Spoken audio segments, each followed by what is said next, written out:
21st, 2013 to order. We will begin with an invocation led by Councillor Accursi, followed by the singing of the national anthem led by Councillor Papp. All rise. Shall we pray? Lord, to whom much is given, much is expected.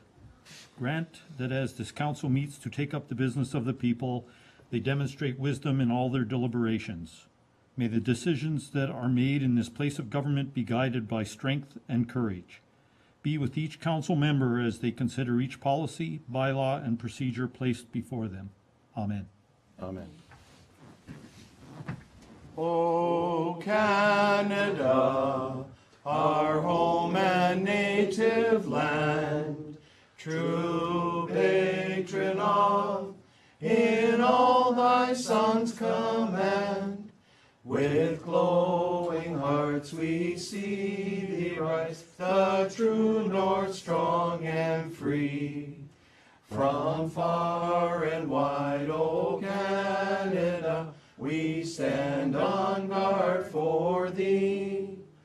God keep our land, glorious and free. O Canada, we stand on guard for thee. O Canada, we stand on guard for thee. Thank you, councillors. Thank you all. First is the approval of the agenda. It's been moved by Councillor Accursi, seconded by Councillor Ribiak, that the agenda for the October 21st, 2013 regular meeting of council be adopted. Are there any changes or additions to the agenda? There being none, I call the question. All those in favor? Any opposed? That motion is carried. The next item is disclosure of pecuniary interest. That is any conflicts of interest. Do any members have any conflicts they need to disclose at this time? Can that be so noted in the minutes, please? Now we move to hearing of presentations, delegations. The first is a presentation by Bill and Stephanie McWilliams of Tim Hortons, and I think they wanted to bring up their kids as well, and maybe even Grandpa. Thank you. Grandpa's good. All right.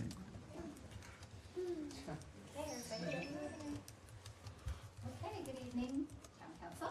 We'd like to present this check to the Town of Pelham. We raised money from our Smile Cookie proceeds.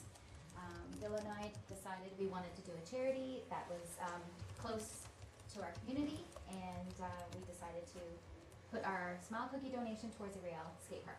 So Wonderful. Fantastic. Wonderful. Thank you so much.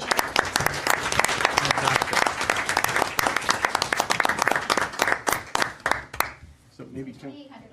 that's That's wonderful. cookies. They were $1 each, so yeah. So I would ask Councillor Accursi to join me, and he's the deputy mayor, and I want to thank you very much. Well, you're welcome. Put your coat down. Thanks so much. That's wonderful. Thank you. And they were delicious cookies. I had They the are opportunity good. of Yeah. making some as well.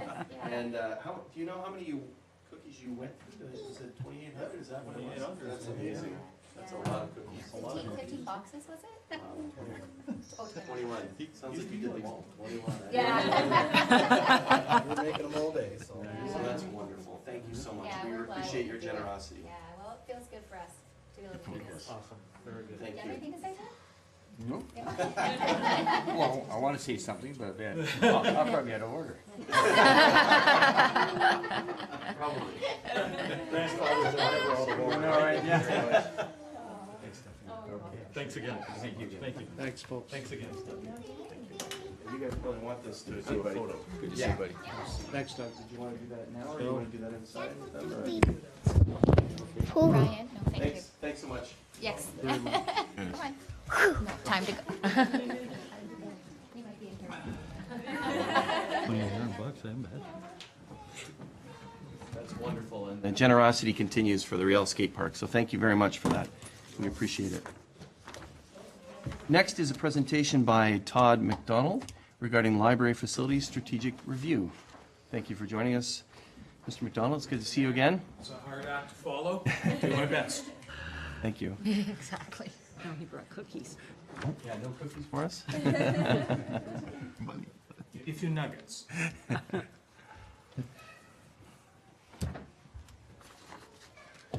Thank you, Mr. Mayor, Council. I'm reporting back on a piece of work that you had commissioned earlier this year to conduct an evidence-based strategic review, if you will, of what the future for library facilities might look like. And I'm pleased to be here tonight to report back with findings and a series of recommendations.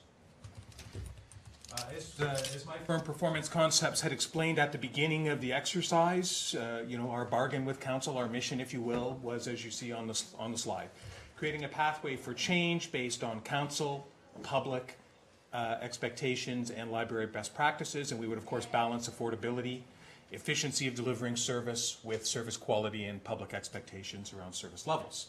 And we would look at potentially new ways of doing business and try to be as creative as possible in coming up with that path forward.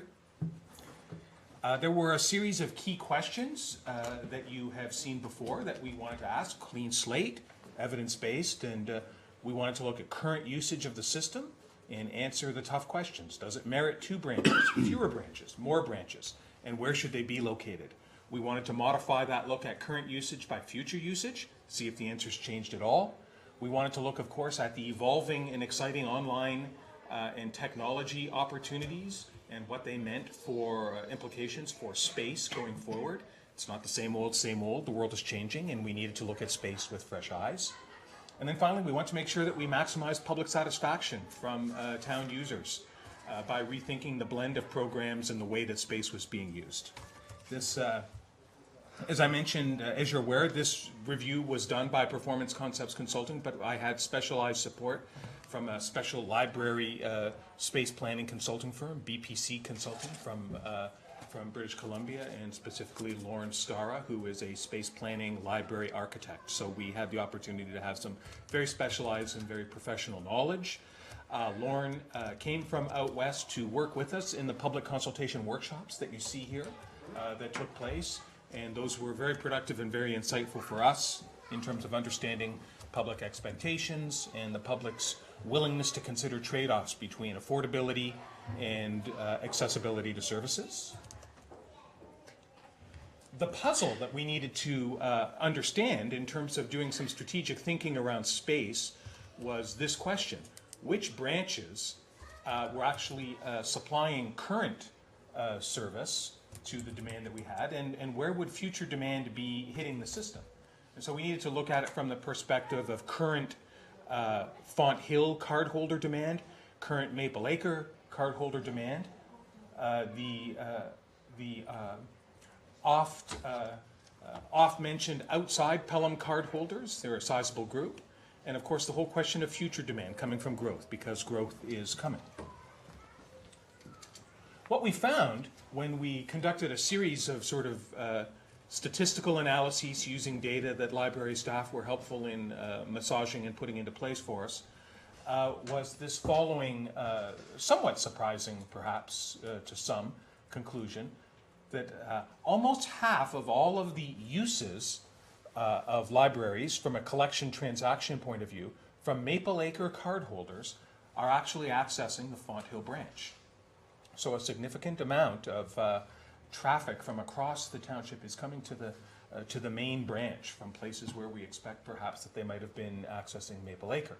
And there's a lot of reasons for that, which I'm sure we could have a great discussion around, but Font Hill is certainly from some points of view a destination for folks from across the township to come and do a variety of things on a regular basis, and one of them is using the library and accessing most of the programming which is delivered from the Font Hill branch. Concurrently, very little of the Font Hill branch cardholder traffic uses Maple Acre, so this sort of movement is one directional, and this has certainly been important in informing our recommendations. I want to bring that conclusion forward for everybody to understand. The whole question, there's been this whole question of how do we deal with outside Pelham users. And certainly there's some history here that's useful to understand. This sort of excerpt from our report gives you a little bit of the background. So in 2012, the board at the time eliminated the $20 user fee for outside users from neighborhood jurisdictions. And what we saw was a spike upwards in users to over 500 outside users. Since then, the new board with different composition has reinstituted a $40 user fee to be able to start to shape and control outside Pelham demand and to recover a more appropriate portion of the system's operating costs from these users. Performance concepts, we certainly endorsed the board's 2013 decision, especially in light of the overall system demand pressures that are emerging on the planning horizon, which I'll speak about next. So through analysis, this demand puzzle was solved through our engagement.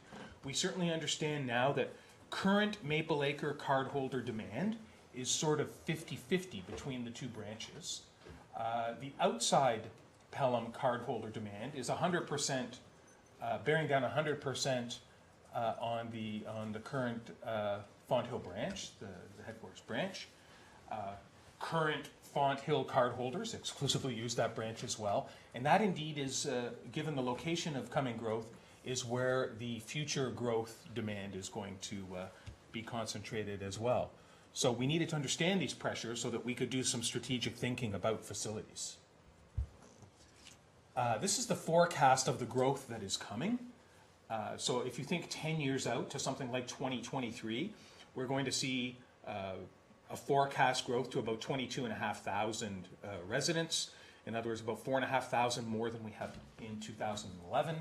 And the official plan tells us that that growth will be concentrated in the East Font Hill secondary plan.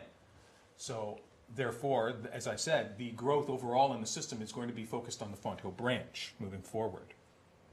Now, translating that population growth into actual library demand is a bit of a tricky exercise, but we certainly see from the forecasts and from our modeling that we're talking about between 2,800 and 3,200 active collection using households in the town right now. It's about half of the total households. So think, 50% utilization of current households are active library users. The 10-year OP official plan projection shows us we're going to have 4,500 new residents, and that'll translate into about 1,500 new households. So therefore, if we take that 50% utilization rate, we know that we'll have about 750 new library using households with probably 1,000 or more new library users resulting from the East Font Hill growth. And the Font Hill branch will have to service that demand. Now, with that demand understood and with the usage patterns understood, we also knew we needed to understand sort of the operational performance of the current system to make some conclusions around facility usage moving forward. So we developed a series of peer benchmarkings using available provincially collected information. We looked at the busyness of the system. We looked at the local cost of the system for taxpayers. We looked at the breadth of offerings. How much service does the library system offer to the public? We looked at both the breadth, how much, and the depth, the depth of service as well. And then finally, we looked at the relevance, the freshness, if you will, of the collection. And there's a whole series of performance indicators that we use to compare those results against peer library systems from other parts of Ontario. So we had a whole series of peer jurisdictions. I don't want to sort of blind people with overwhelming amounts of data here, but we had a whole series of comparative performance indicators and metrics across these various systems. We looked at both Pelham and its two-branch configuration. We looked at the Font Hill primary branch as well, so that we could do single branch comparisons as well as two-branch comparisons where that was possible. And we looked at that in some detail. Of course, we also looked at a whole series of amounts of service as well, program participation numbers, and all of that led us to some benchmarking observations. The first observation was that single branch library systems have relatively higher levels of busyness, and single branch systems are inherently more efficient versus multi-branch systems. Now, that doesn't mean that they always meet all the need in a superior fashion. Let's understand efficiency and quality are two different things. But from a pure business-like efficiency point of view, single-branch systems are more efficient. And when we look overall, our busyness metrics in a two-branch system do lag behind some of the municipal peers. However, our utilization of our collection metric is above average compared to single-branch comparators. Our service levels are relatively high when you think of the amount of library offerings, library hours offered per 1,000 residents. And I would note that a relatively large share of those service hours, about 36%, are delivered at Maple Acre and serving a much smaller portion of the Pelham population. And even with some of the reductions in hours at both branches over 2013, we'll have a slight moderation of that, but we will still have a relatively high level of service in terms of the operating hours being offered to the public. Our collection relevance, in other words, the freshness of the collection, the utilization, attractiveness of the collection is high. It's well above the average when we talk about this idea of the turnover rate, the percentage of the collection that gets used on a regular basis. And so what that tells us is we have probably strong weeding of the collection taking place, staff making sure that the collection remains well relevant by taking the low usage pieces out and adding potentially attractive high usage pieces as we go along. From a cost point of view, our cost per household is relatively high, well above the peer average. I would note as well that unlike some of the municipal peers, we don't have a seasonal population to share these costs with, so we need to keep an eye on those costs per household. And finally, our programming metric, the amount of programming that we offer, is off the charts high, double the peer average. This next point, we actually do know something about our fill rates. They're about average. So it's not that our programming is being taken up at a higher level of intensity. We're just offering more of it, and more of it is being used by the public. And the vast majority of it, of course, is delivered at the Fonthill branch. So that positioned us to then have, so those facts, the benchmarking facts, the who uses what facts, positioned us to do, for Lauren Starr, our architect, to go in and do the detailed on-site review. And so starting with Fonthill, she prepared a separate report that council has received, as well as our primary strategic report. And a few of the highlights here, you know, Lauren's report was, I thought, quite powerful because she had photographic examples. So, you know, there's opportunities for us to utilize space in more optimal ways. That was the whole idea of the review, was to discover what those ways are by applying expert space management techniques, and Lauren did that. A few of these pictures to sort of tell part of the story. Highlight from Lauren's report, from the programming point of view, taking our programming room and dividing it and creating, you know, potentially double the facility hours of programming opportunity makes sense.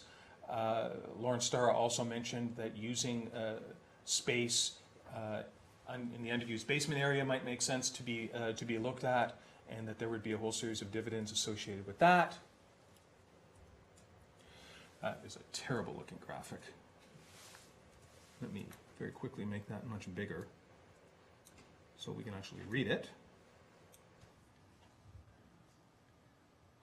Mr. MacDonald, you're already over 10 minutes, Over time. so I'd encourage you to I will move get to the quickly, recommendations, perhaps. So, let me, a couple of highlights here around Maple Acre that you can see here. If we do too much to change Maple Acre, it triggers a whole series of accessibility issues. And Lauren had some attractive ideas on what we could do to replace the conventional Maple Acre facility. So on into the recommendations. First recommendation, library system planning and restructuring should be based on a migration away from the current two-branch model towards a hybrid model where we would keep our hub and we would do something innovative with a satellite branch. The growth forecast that this is referring to is the forecast I've showed you already, the 4,500 new people, the 1,500 households, translating into 750 new library user households and over 1,000 users. And future planning should be based on that forecast. You can see the details here. Recommendation 4, we should be risk averse. System planning, we should reflect the uncertainties and risks associated with precise growth timing. So we can't, to a science, say when the growth is coming, and so we have to keep our options open, recognizing we want to tie any investments that we make with the appearance of the growth. Recommendation 5 is primarily dealing with financing, and what it's saying is the primary source of financing available for any higher cost investments in library facilities is really debt room. And we all know, I mean, Municipal Finance 101, debt is simply a deferred property tax increase collected over the life of an asset. So there are no free rides. There's not boundless reserves in place to deal with these investments, and we need to be financially prudent as we move forward. Recommendation 6, we need to have due regard for the pattern of usage that we talked about. So the fact that most of the pressure of growth will be on the headquarters. Recommendation 7, we needed to have due regard for this whole question of non-resident use and the non-resident membership spike. We know it's coming to the Fonthill branch, and some of the changes that have been made in user fee recovery will most likely moderate the growth of that non-resident user group. Recommendation 8, we need to recognize that from a financial perspective, that the replacement of Maple Acre by a new full-service library is not viable financially or from a value for money perspective. Now, that is not to say that we simply walk away from the village, of course. We're saying here on recommendation 9 that we should provide for the replacement of Maple Acre with a new satellite location located in the central village, and that new satellite location will feature programming space, some sort of book pickup and drop-off station, internet access, and some sort of low-cost integrated staffing model. So it's a twist, and in some ways it's new service, and it's an affordable option as opposed to building a expensive, relatively low-level utilized traditional library. And it's consistent with both the findings of my company and our expert space planning subcontractor. Yeah, so as we said, this new satellite ideally, I think, would be leased. We're recommending that. And leasing arrangements can be actively investigated by staff. I know there have been discussions, intermittent discussions about what that might look like. And we're saying potentially with commercial development applicant or some sort of nonprofit property owner who might express interest in hosting the satellite location. Recommendation 11, we're recognizing here locationally that the current branch from a downtown planning perspective is quite attractive, easy walking access for seniors and students, provides collection and program services for residents across the town. Staff have been highly regarded, and the overwhelming sentiment in the public consultation meetings was retention of this site. And so we are recommending that this site should be recognized as the system hub as we move forward, situated in its current location. Now, that does not mean that discussions around other development opportunities as East Fonthill starts to grow should not be investigated. It's simply saying at the current time this was the sentiment that came through the exercise, and should be a seriously considered recommendation going forward is retention of the current site. Recommendation 12, what we're saying here is the hub role should be endorsed, and the STARA report, which has a series of short, medium, and long-term space utilization adjustments, should be implemented, and that will ensure that the capacity is in place at the existing site to service the escalating demand. So we can service the demand within the footprint of the existing facility. So those were the key recommendations from the report. The strategic facilities report was followed, as council and the board are aware, by a more detailed operational review that came forward with a series of complementary recommendations on improving library operations from a financial and operational perspective on a more day-to-day basis. In other words, answering the question, are the right staff doing the right things in the right way and for the right cost? So that's my summary. I'm happy to answer any questions from council at this point. Thank you. Thank you very much for your comprehensive summary. We appreciate your work. I know it's occurred over a number of months. I wonder if members of council have any questions for our presenter at this time? Ribiak? Just one for information, Mr. Mayor. Where does this process go from here? Your submission of this report, is that the end of your involvement, or is there another step for you? It's the end of my involvement as I understand it right now. The path forward, I think, is a path where the library board and staff would consider, for instance, the findings of the STARA report on how to improve the utilization of existing space at Fonthill Branch. Certainly as we move forward to the end of life at Maple Acre, there will be an opportunity to transition from the current facility to this hybrid satellite concept. It may come in tandem with development applications that may be coming forward, and staff are well aware of those opportunities and will no doubt be conversing with any development applicants that are amenable to this kind of an option. Thank you very much. I'm going to ask the CAO to perhaps round out the question from the council's perspective, Mr. CAO. Mr. Mayor, the primary role of the town in the context of this report is the Maple Acres branch and the creation of a hybrid leasing space for a hybrid satellite branch. A lot of the content in this report is now in the hands of the library to implement or not. But we were at the outset of this report. We were looking for an answer about what do we do with the Maple Acres building? How do we deal with library services in Fenwick? And I think that those questions have been answered for us in the report. Next step for us would be to continue looking on how to create that option, to create that satellite branch, and to explore opportunities. And so the motion I do have, that some have moved, or will move, I guess, when we get to the appropriate time, is that we receive the review and refer it to staff for a report, which will include some of that work that the CO's outlined. Councillor? So, Mr. Mayor, as I understand it, then the decision with regard to whether there will be a Maple Acre or a library in Fenwick and its nature is a decision that belongs to the library board as opposed to ourselves. Am I understanding that correctly? Mr. CAO? My understanding is that would rest with council. Okay. And that's a discussion we will have, I guess, when the report comes from staff. It could come at that time.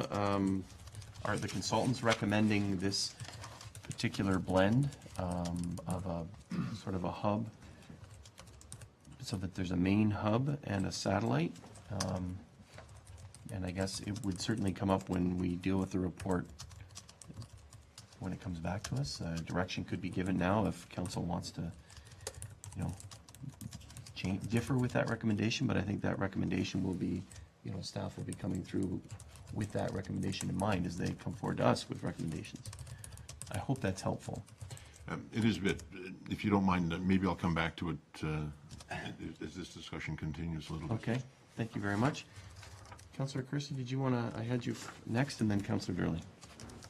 Is that motion on the floor right now, Mr. Mayor? No, it's not. It's just asking questions of the presenter, really, and Councillor Ribiak has I'll hold my questions. comments in advance of that. Okay. Then, thanks. Councillor Durley? I'm just wondering, Mr. Mayor, and through you to our consultant, certainly the information that you have consulted deeply with the library board, and I'm wondering, staff is going to be considering this. Certainly it will be in consultation with the library board as well.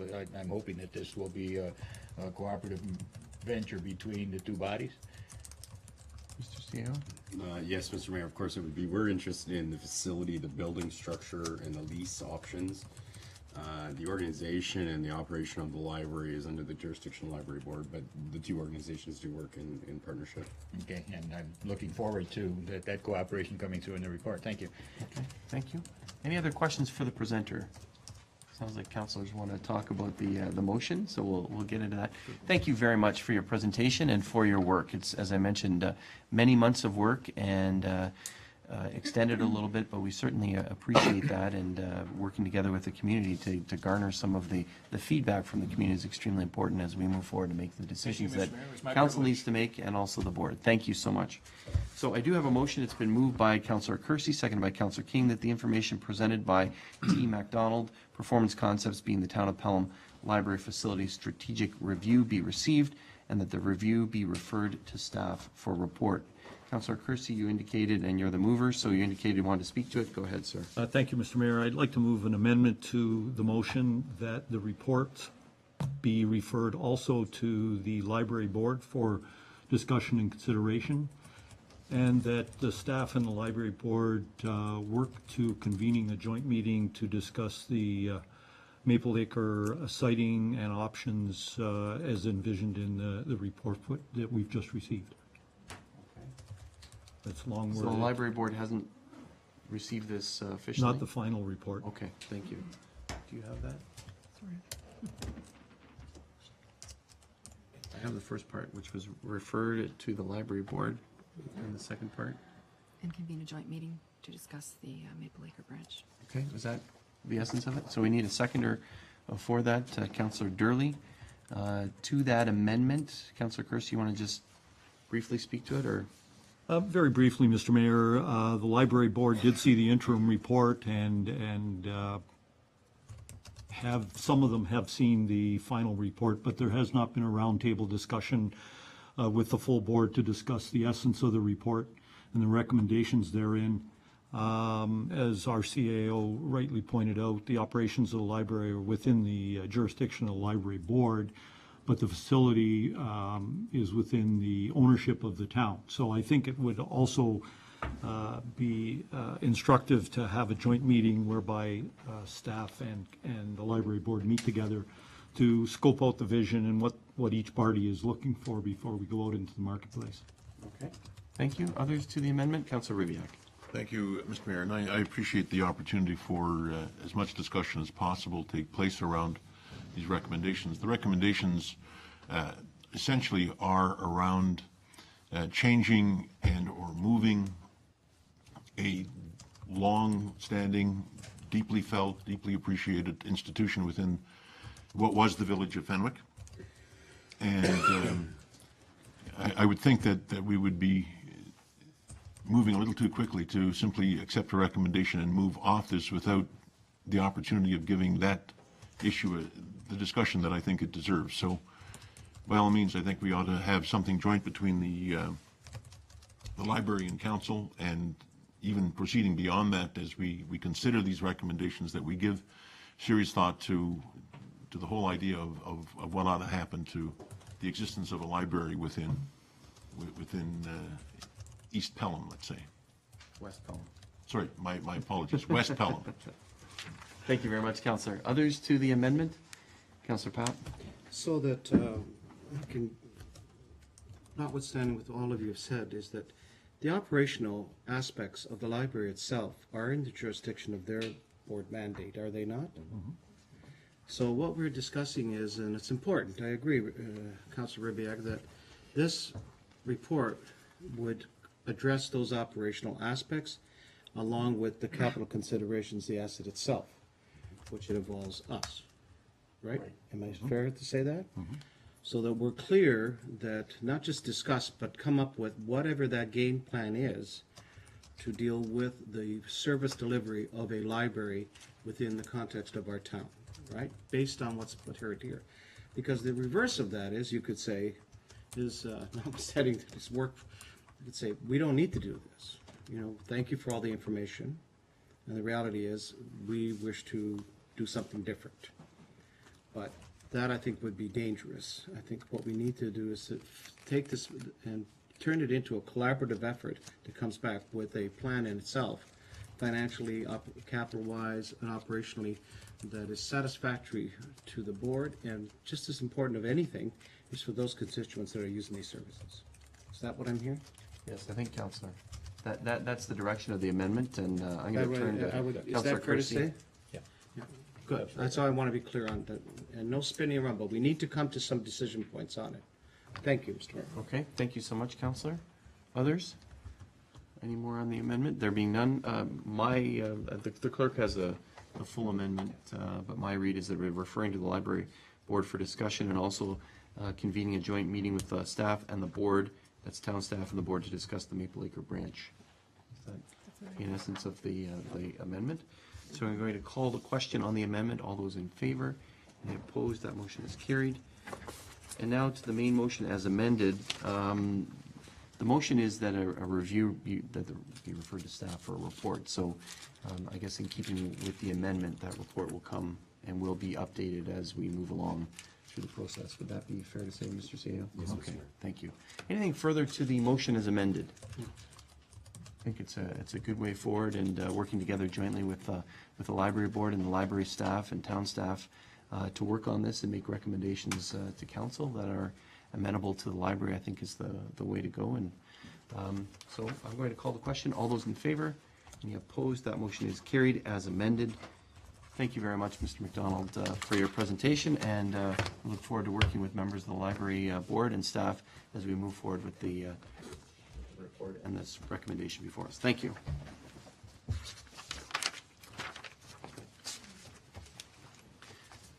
We have another presentation, and that's by B. Clark, representing the 2013 Pelham Summerfest Committee.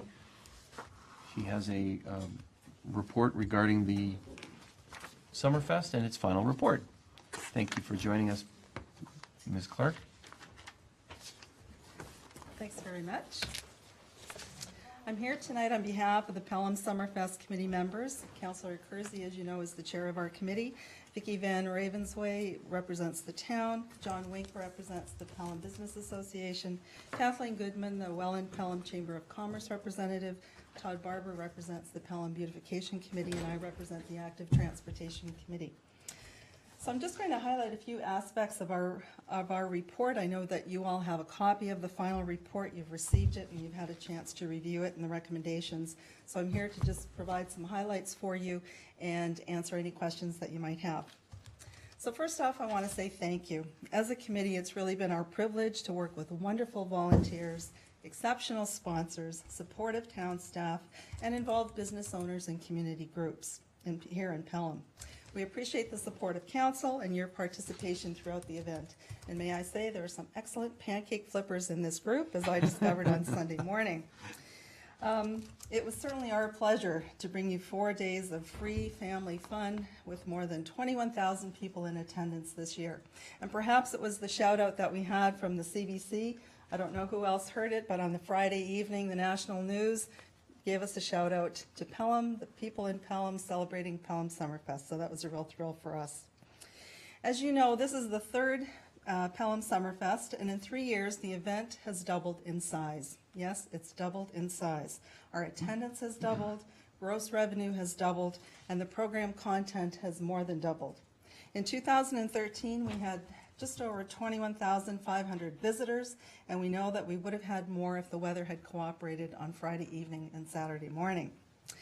This year, the gross revenue for Pelham Summerfest doubled as well. It was just over $89,000, resulting in a modest budget surplus this year. So just to refresh, four days of free family fun are anchored by a 4-day art show in Peace Park. Thursday's bandshell concert kicks off the events on Thursday night. We focus on local artists and art on Friday evening. A teen movie night under the arches. Everyone was looking forward to it, but of course we know what happened with the weather that night. Luckily, Vicky's crew was able to offer that movie night in September, and we had over 300 people attend. The main event, of course, is on Saturday when we host our street festival, and on Sunday we conclude with a family fun walk, a pancake breakfast, as you all know, music and art, of course, in the park. Pelham Summerfest has a significant economic impact on the community. It's based on a recognized economic modeling tool. We know that the impact is approximately $1.4 million, which is an increase of $344,000 over last year's economic impact.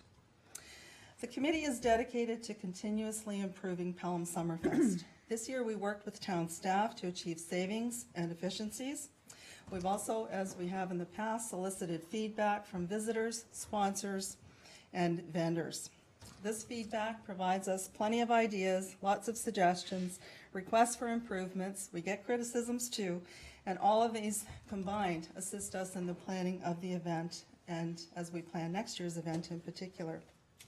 Finally, in our report, we have offered you 7 recommendations for consideration, and I'll just outline those for you briefly. First of all, we're hoping that you'll agree to our recommendation that we host Pelham Summerfest 2014 on Thursday, July 17th to Sunday, July 24th, and that we continue to promote it as fun, free, family-based events. Secondly, we're recommending and requesting an increase in funding to $15,000 from next year's budget. This request reflects increases that we've encountered in safety and compliance costs. The province recently regulated, for example, the operation of main stage events due to several incidents in Ontario and across the country over the last year, and we need to address those costs and make sure that all of our venues are compliant. Thirdly, we're recommending that we collaborate with the Pelham Business Association to host workshops, seminars for members on how to market your business at special events. We think that this will increase the benefits for local businesses both during the event and well beyond the 4-day event itself. Fourth, we hope to, we're recommending rather that we add and promote additional shuttle bus options, particularly a bus from Fenwick and shuttle buses operating on Saturday evening. We're always sort of confounded by shuttles. Everyone recommends that we have them, people desire them. We don't always have the ridership that we'd like, and yet when we don't offer them, we receive complaints about that. So we'd like to alter the shuttle bus options a little bit next year, focus a bit on Fenwick and focus on the Saturday evening events. We also want to continue to promote active transportation. In other words, walk downtown. If you're home, walk down on Saturday evening or walk down on Sunday morning, or use your bike, and we'll provide a bike valet to ensure that your bike is secure. Our fifth recommendation is that we retain the Peace Park Pavilion that we have in the interim. That's the sail with the timbers pointing to the sky, another one of Todd's wonderful designs that really provided a focal point in Peace Park, not just for Summerfest, but also then for band shell events and other events throughout the summer. We're hoping that Council will consider including a comparable pavilion in the new Peace Park plan. Our fifth recommendation is that using the modest surplus funds that we have, we actually hire a professional grant writer to pursue Ontario's Celebrate Ontario 2014 grant that the province is making available to communities. It's a very competitive process, and certainly not to take away from the talents among staff, but grant writing is an art in and of itself, and we may benefit by hiring someone to assist us with that. And our final recommendation would be that we review the town of Pelham's municipal alcohol policy regarding the use of cans at events. So again, I want to thank you for your support, and I hope that we can count on you to join us again for next year's Pelham Summerfest, 4 days of free family fun and a wonderful, vibrant, caring, and creative community. Thank you. Thank you very much for your presentation and for your report, as well as your dedication and all the members of the Summerfest committee. Thank you. There may be questions from members of council for Ms. Clark. Councillor Papp. I guess a question through Mr. Mayor to you, but I would presume that the Pelham Business Association, you're also including the Welland Pelham Chamber to be part of that as well. And if I may add, is I just recently attended Niagara Network's event at the casino where it's doubled in size, and a number of the businesses there heard about our event. So I guess the thing is to partner and network with them as well. They'll probably give you a great hand and try to move the event forward. Okay, thanks. Thank you, Councillor. Others? Questions? Number 7, which is the use of cans, a bit confusing, and I don't know that it was fleshed out in the report. Can you just briefly speak to that, the rationale behind that recommendation? A number of events, well, it essentially boils down to how you're allowed to serve beer at events such as this. Right. And a number of other communities now serve canned beer, and that is more attractive to some than draft beer. It just gives you more options. It can control costs a little differently. For example, in Welland this year, they offered cans of beer throughout the festival, the Niagara Food Festival. And they worked with the Girl Guides as a fundraiser to actually collect the cans. The children collected cans, turned them in, received the monies towards their own fundraising events. So there were just a number of considerations. You just have more flexibility with cans, and currently that's not possible, as I understand it, given the current bylaw Okay, thank you. That's helpful. Other questions? or policy, I should say. Councillor Papp, another one? Go ahead, sir. Quickly, through you, Mr. Mayor. B, how would you, if there was no, I guess, the limitations of funding, what would you suggest would be some ways in which we could, and the only reason I'm asking this question, I just came from an event down south that was just incredibly marketed. And it was the key is how it's marketed through all kinds of international boundaries and people know about the event. So what would you suggest would be some areas that I'm just thinking out loud of, in Buffalo, everybody knows about it. Everybody goes. So I'm just thinking, can we expand that?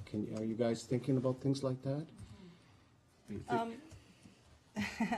We've actually been talking about that a lot for a number of reasons. First off, I think we're starting to get a better understanding of who's coming to our festival. Right. It's primarily residents of Pelham, their children. I mean, I had half a dozen people at my house during the festival coming in from out of town.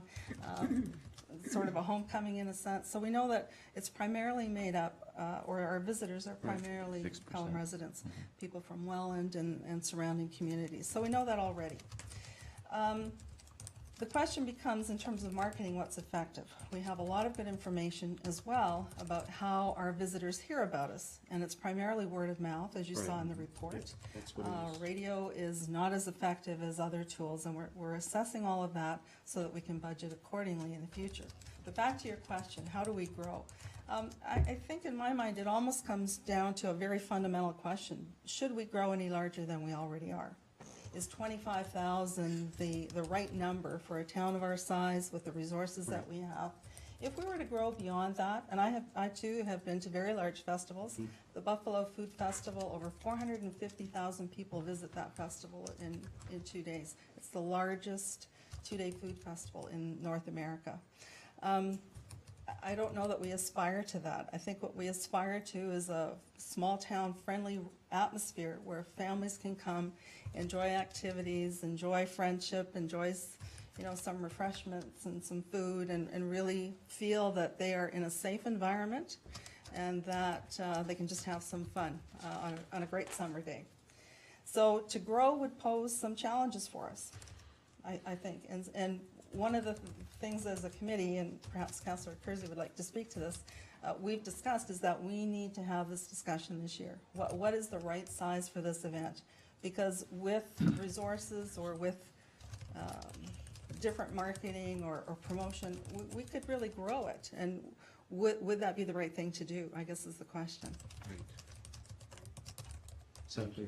That's what I basically too is like, where's the comfort level that you can handle the resources with everything that's included, not unless you end up with some specialized resources and assets to handle that type of event. No, thank you. It's a good way to put it. Thanks for us to consider. Thank you. Any further questions for the presenter? Thank you so much for your presentation. I do have a motion.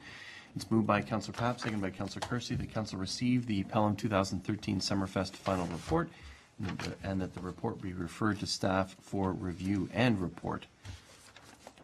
Further discussion on that?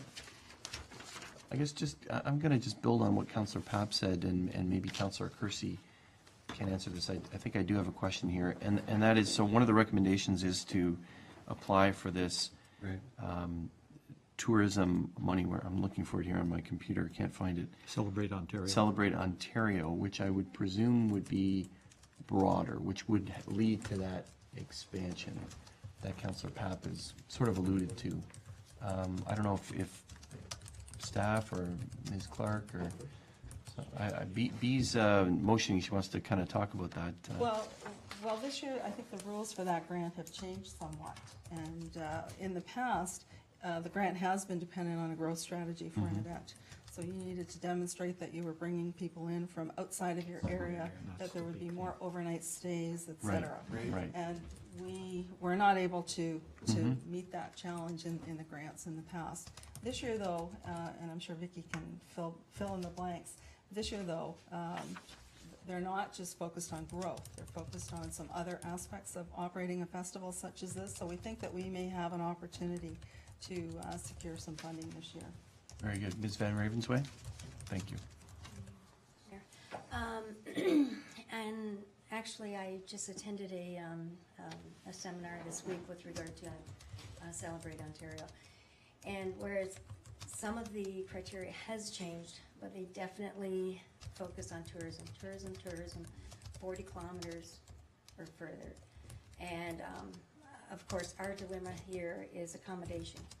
So for us to prove that, it's very difficult that we are going to be having tourism come in and spend, you know, the night or whatever. So what we need to do is, you know, they encourage partnerships, in which this year we did partner with area motels, 4 Points, as well as the Best Western? Bissell's. and Bissell's. Bissell's was in town. And Hippos as well. Although I don't think we had any Uptake was zero. uptake was zero. So, you know, that is our challenge, and it will take a very creative writer to solve that. Yeah. All right, thank you very much for that. Other comments? I guess one thing that we've talked about, and it was alluded to, about the Friday night, and maybe Councillor Kersey can comment on this, or Ms. Van Ravensway. My understanding is that we did have that emergency plan, and we do have when we're talking about shuttles, we do have a parking plan, or a way in which to deal with large groups of people, whether they're walking in, cycling in, which is what we're encouraging them to do, come in on the shuttle. I guess my comment would be, when we think of other activities going on in our community, Canada Day has those planning elements to it. Maybe other events need to have that emergency plan in case the weather goes awry, or need to have that parking plan, because those are some of the challenges that we've been facing. And Councillor Kersey, maybe you just want to touch on the emergency plan briefly.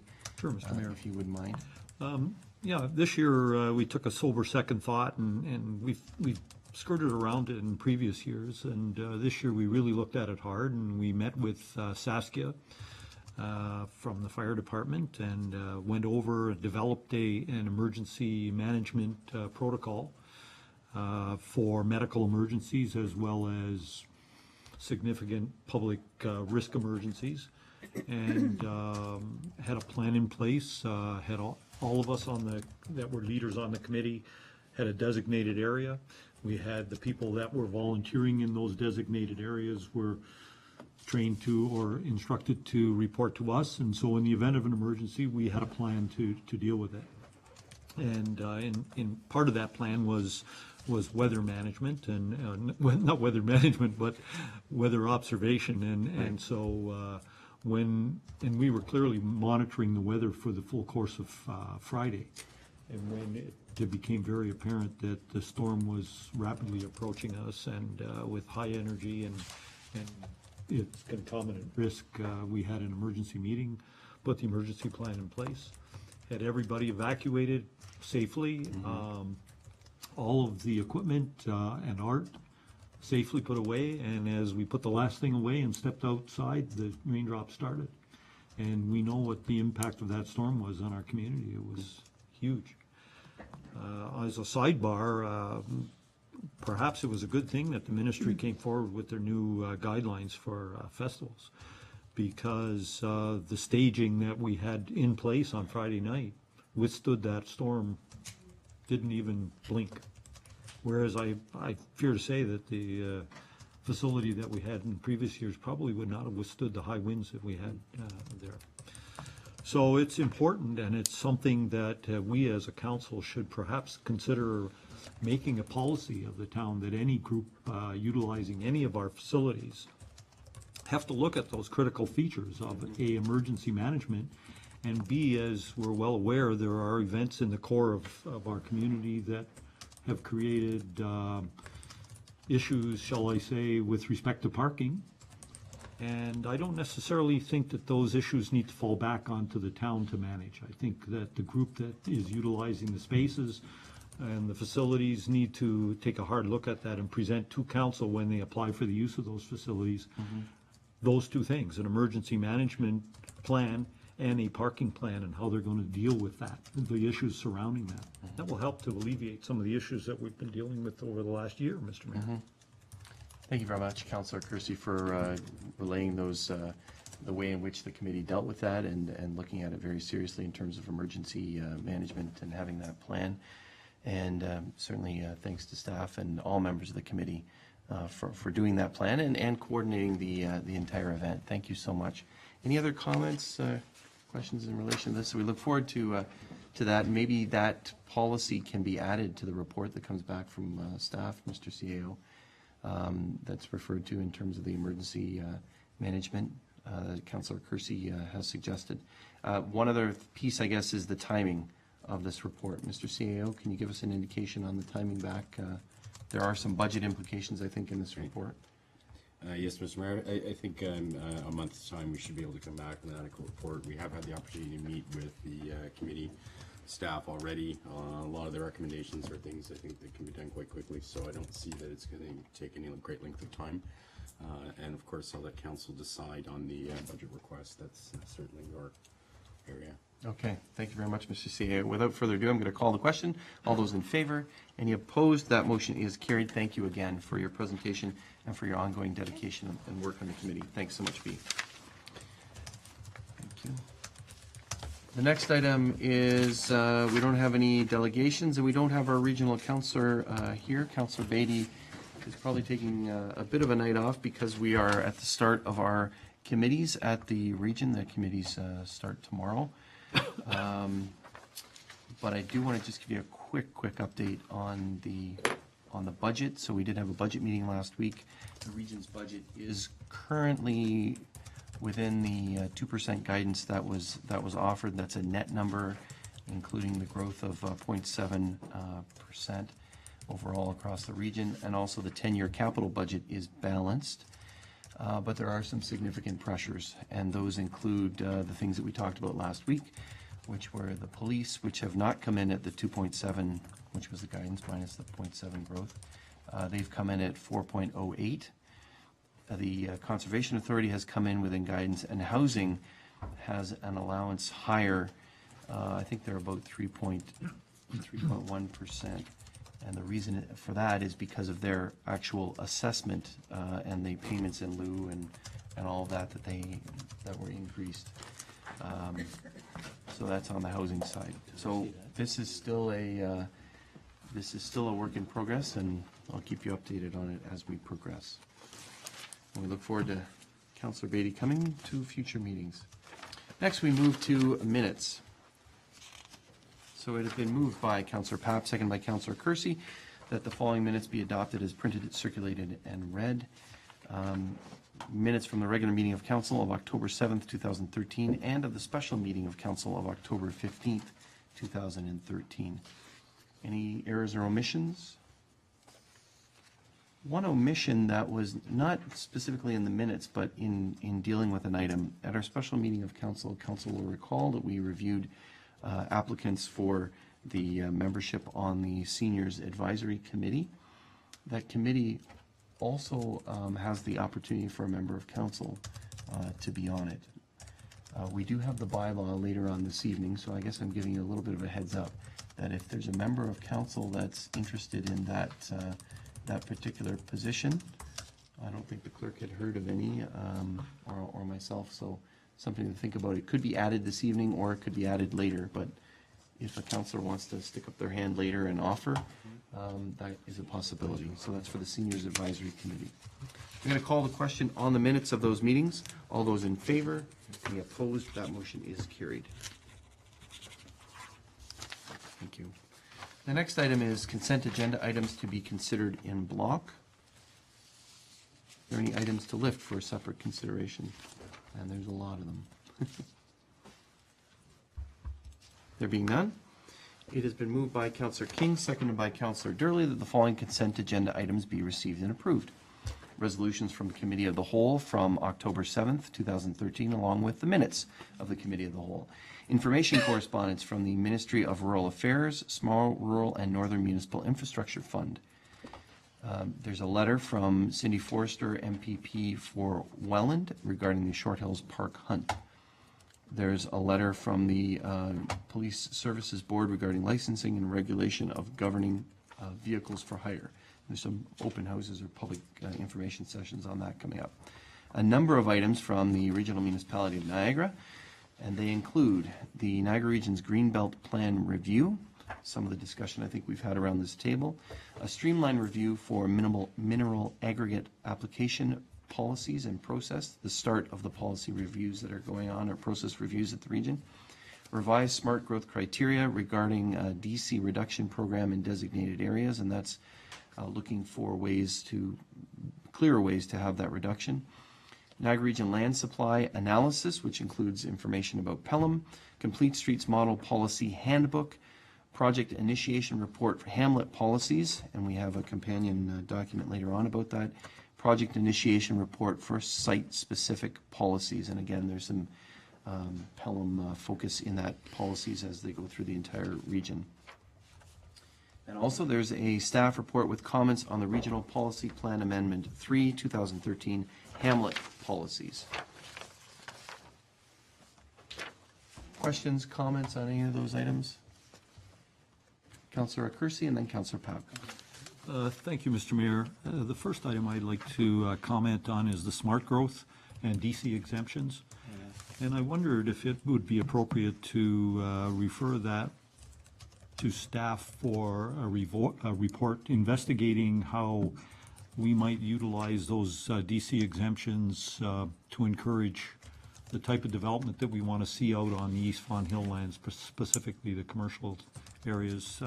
Sections of that report speak to large format commercial, Main Street commercial corridor, and then employment lands with respect to the DC exemptions, and I would be interesting to see how we could use that as a tool to encourage the developers out there to provide the type of development that we want to see in this community.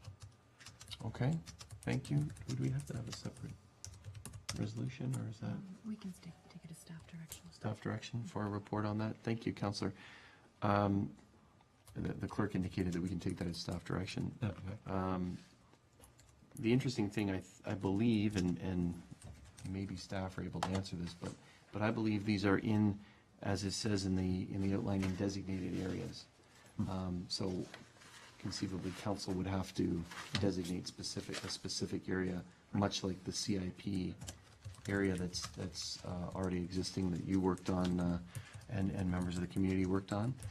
And then there's also the development charge exemption areas to which these apply that have sort of been grandfathered for a period of 3 years, but that exemption will end probably another 2 years' time. So I think part of these policies, if they're in other areas of the town, I think of Ridgeville as well, that one would actually have to undertake a CIP. So something to consider, but Right, we'll that may be look part of forward the to report. coming back in the report. Yeah. Okay? Yep, thank you. Anyone else on those smart growth policies? Look forward to more information coming back on that. It was actually, it was out of a result of a development that one of the East Fawn Hill developers did, that it showed that the smart growth design criteria weren't clear in another area of the region, the keg lot. And so that's what prompted a lot of the changes and the seeking clarity on this particular piece. So thank you, Councillor. Councillor, you had another item, and then I think Councillor Papp had something. Thank you, Mr. Mayor. Very briefly, the Complete Streets model policy. Again, I'd like to refer that to staff for a comment or report with respect to the incorporation or a policy that perhaps council should develop to incorporate the Complete Street model policy in all of our future planning endeavors and street reconstructions.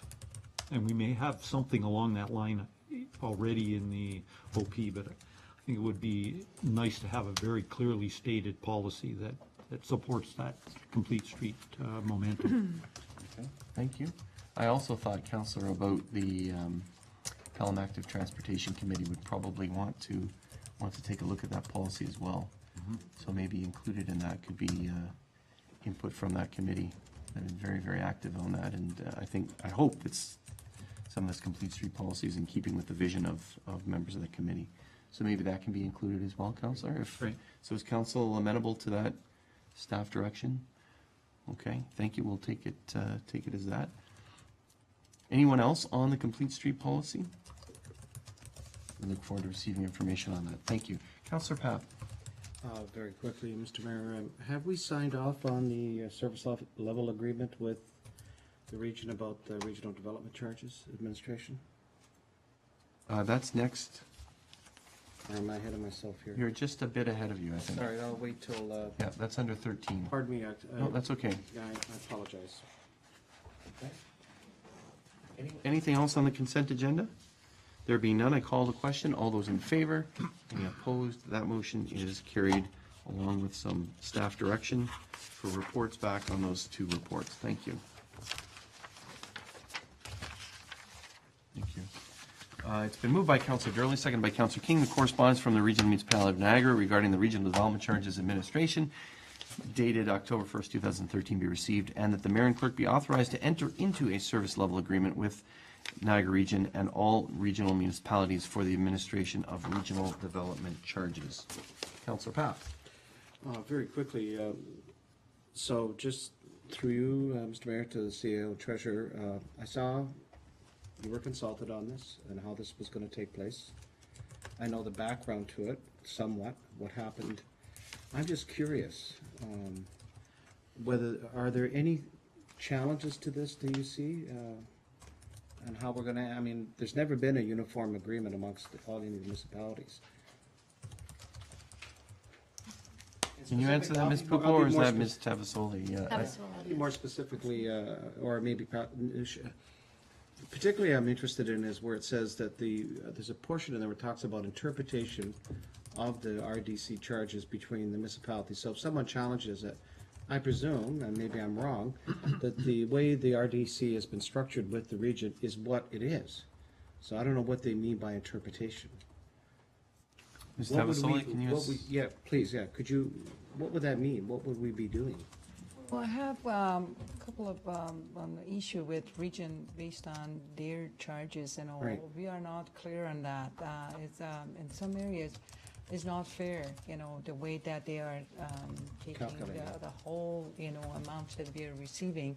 We do the job and we are not receiving anything, for our, services that we are providing. I myself open up a dialogue on that. So how can we change it in a way that would be fair to both of us? So we are not clear on that, and I will provide information. I would appreciate it, and you just answered my Yes. question, because I know Yes. there are concerns over how that would be applied, and it's great to say words equitable and fair, but if we're not receiving, what we should be Yes. entitled to for those services, Yes. why would we, that interpretation? And if I'm wrong, I'm wrong, but I'll be looking forward to your comments. Right. You're right. In some areas, we are not receiving anything. Yeah. Zero. Yeah. Okay. Okay. Thank you. Thanks, And Mr. Mayor. I think the other issue is in interpretation, or was in interpretation, and it was felt that needed to be clarified. So perhaps another municipalities, and this was the case, gave a certain interpretation Exactly. of a regional charge. It means one thing in their bylaw, it means something else in the region's bylaw. This is helping to clarify that, I think. So that's some of the background on here as well. But I'm also hearing, Mr. Mayor, that there are some issues in our own, before we sign off, that they need to be addressed at a staff level to at least, so we have an understanding clearly of what, how this is going to be administered, what we're going to receive and not receive. So that's my only, suggestion, and I look forward to the response. Thank you. Okay, thank you. My understanding is, Councillor, that should we approve this tonight, we're signing on to this, and that each of the area municipality staff have signed on to that. Is that the motion? That's the motion. That's the motion that's before us. So, I would request, I guess it to be deferred until these questions have been answered and brought back before you sign off. The last thing we want is to sign off on this and then later on find out we're dealing with all these operational administrative issues. I don't know, Madam Clerk, I don't know if that's the appropriate, whether it's a deferral or reconsideration. No, it's not a reconsideration, it's a deferral. so, Just a motion to defer a couple of weeks and you can Yeah. get those answers. okay, refer it back to staff to come back with the answers. Come back with the answers, Okay. that's as simple as that. All right, regarding payment of, Yeah, Of obviously, services, et there's some, okay, okay? thank you. Is there a seconder for that? Councillor Ribbiak? Anything in terms of timing? As soon as possible, I guess, to come back to us? Yeah, I mean. Okay. We don't want to hold Do it I up. call the question on that? All those in favor? Any opposed? That motion's carried, and the matter Thank you, is Mr. Mayor. referred to That's staff. Okay, good. thank you. Thank you, that was. Thank you. The next item is the, thank you. Moved by Councillor Durley, seconded by Councillor King, correspondence from the Niagara Region dated October 9th, requesting comments on the proposed regional policy plan amendment 6 regarding site-specific policies be received and forwarded to the planning and development staff for investigation and report by November 18th, 2013. Comments, questions? There being none, I call the question. All those in favor? Any opposed? That motion is carried. Thank you. The next item has been moved by Councillor Ribbiak, seconded by Councillor Papp, that the correspondence received from the Ministry of Natural Resources providing notification of confirmation and final boundary changes to the Fonthill Cane Delta ANSI, that is an area of natural and scientific interest, be received and referred to staff, and that staff be directed to prepare a report on how the newly confirmed ANSI boundaries will be incorporated into the Town of Pelham municipal planning policies and schedules to ensure that the ANSI is appropriately considered in all planning decisions from the date of the letter forward. Any discussion regarding that? I think there was a difference in letters. The CAO had received a letter as property on behalf of the town as property owner, and our director of planning had received a letter as planning director. So I think this recommendation is more in keeping with the letter that our planning director received. So comments, questions? Councillor Ribbiak? Thank you. I have just one question for information. The letter refers to the fact that the map that is presented here is the same as the one we received in May, except for one change. I'm just kind of interested in knowing what the impact of that change is, perhaps the reasoning behind it. Does anyone know? The southwest corner of South Tyson Lookout. Yeah, it's Ms. Tefasoli, can you assist the councillor? Yes, we're working on that with the region and what would be the impact by changing this boundary. So actually I discussed this with region, and they're gonna work with us, team up with us, to review what is exactly the impact by this new ANSI boundary, and also what kind of policy we need to work on together and to have it in the right path that everyone would be happy. So we are working on that, and actually I discussed this matter with the region today, and they're gonna let me know that who will be their designated person to work with us. Okay, thank you. We'll get back to you soon. Councillor, I think your question was specifically about that specific land area, and I think it was because of development that occurred. It's the Lookout Point Golf Club's driving range. And they consider that to be development, just like the village of Chestnut Ridge subdivision area is not in the ANSI anymore either. So I think when they looked at it, they went out and assessed it. Is that not what the planning letter? Do we have a copy of the planning letter? I think it alludes to that in the planning letter. That's what it looks like. Yeah, it's just 2 areas that they changed it. If I may, Mr. Mayor, just so I understand it, the removal of that land from the ANSI puts its future as an undeveloped part of the escarpment at a little bit of risk. Currently, of course, as you pointed out, it's the driving range to the golf course, and they're interested in preserving that. But the fact that it's excluded from the ANSI then leaves its future a little bit less certain, does it not? Or is it considered to be at the same status and importance as the golf course itself or any other part of the development? I'm just wanting to know. Well, I don't know if staff are able to answer that right now, or you? I believe that it would be protected under another policies, not just ANSI. So it's not just in this left alone by itself. So there's other policies that come, that forward that we will rely on to protect those areas as well. So I think that area, it's not in the urban boundary, and it's not in it's in the green belt. Yes. Yeah. So I don't know if that helps.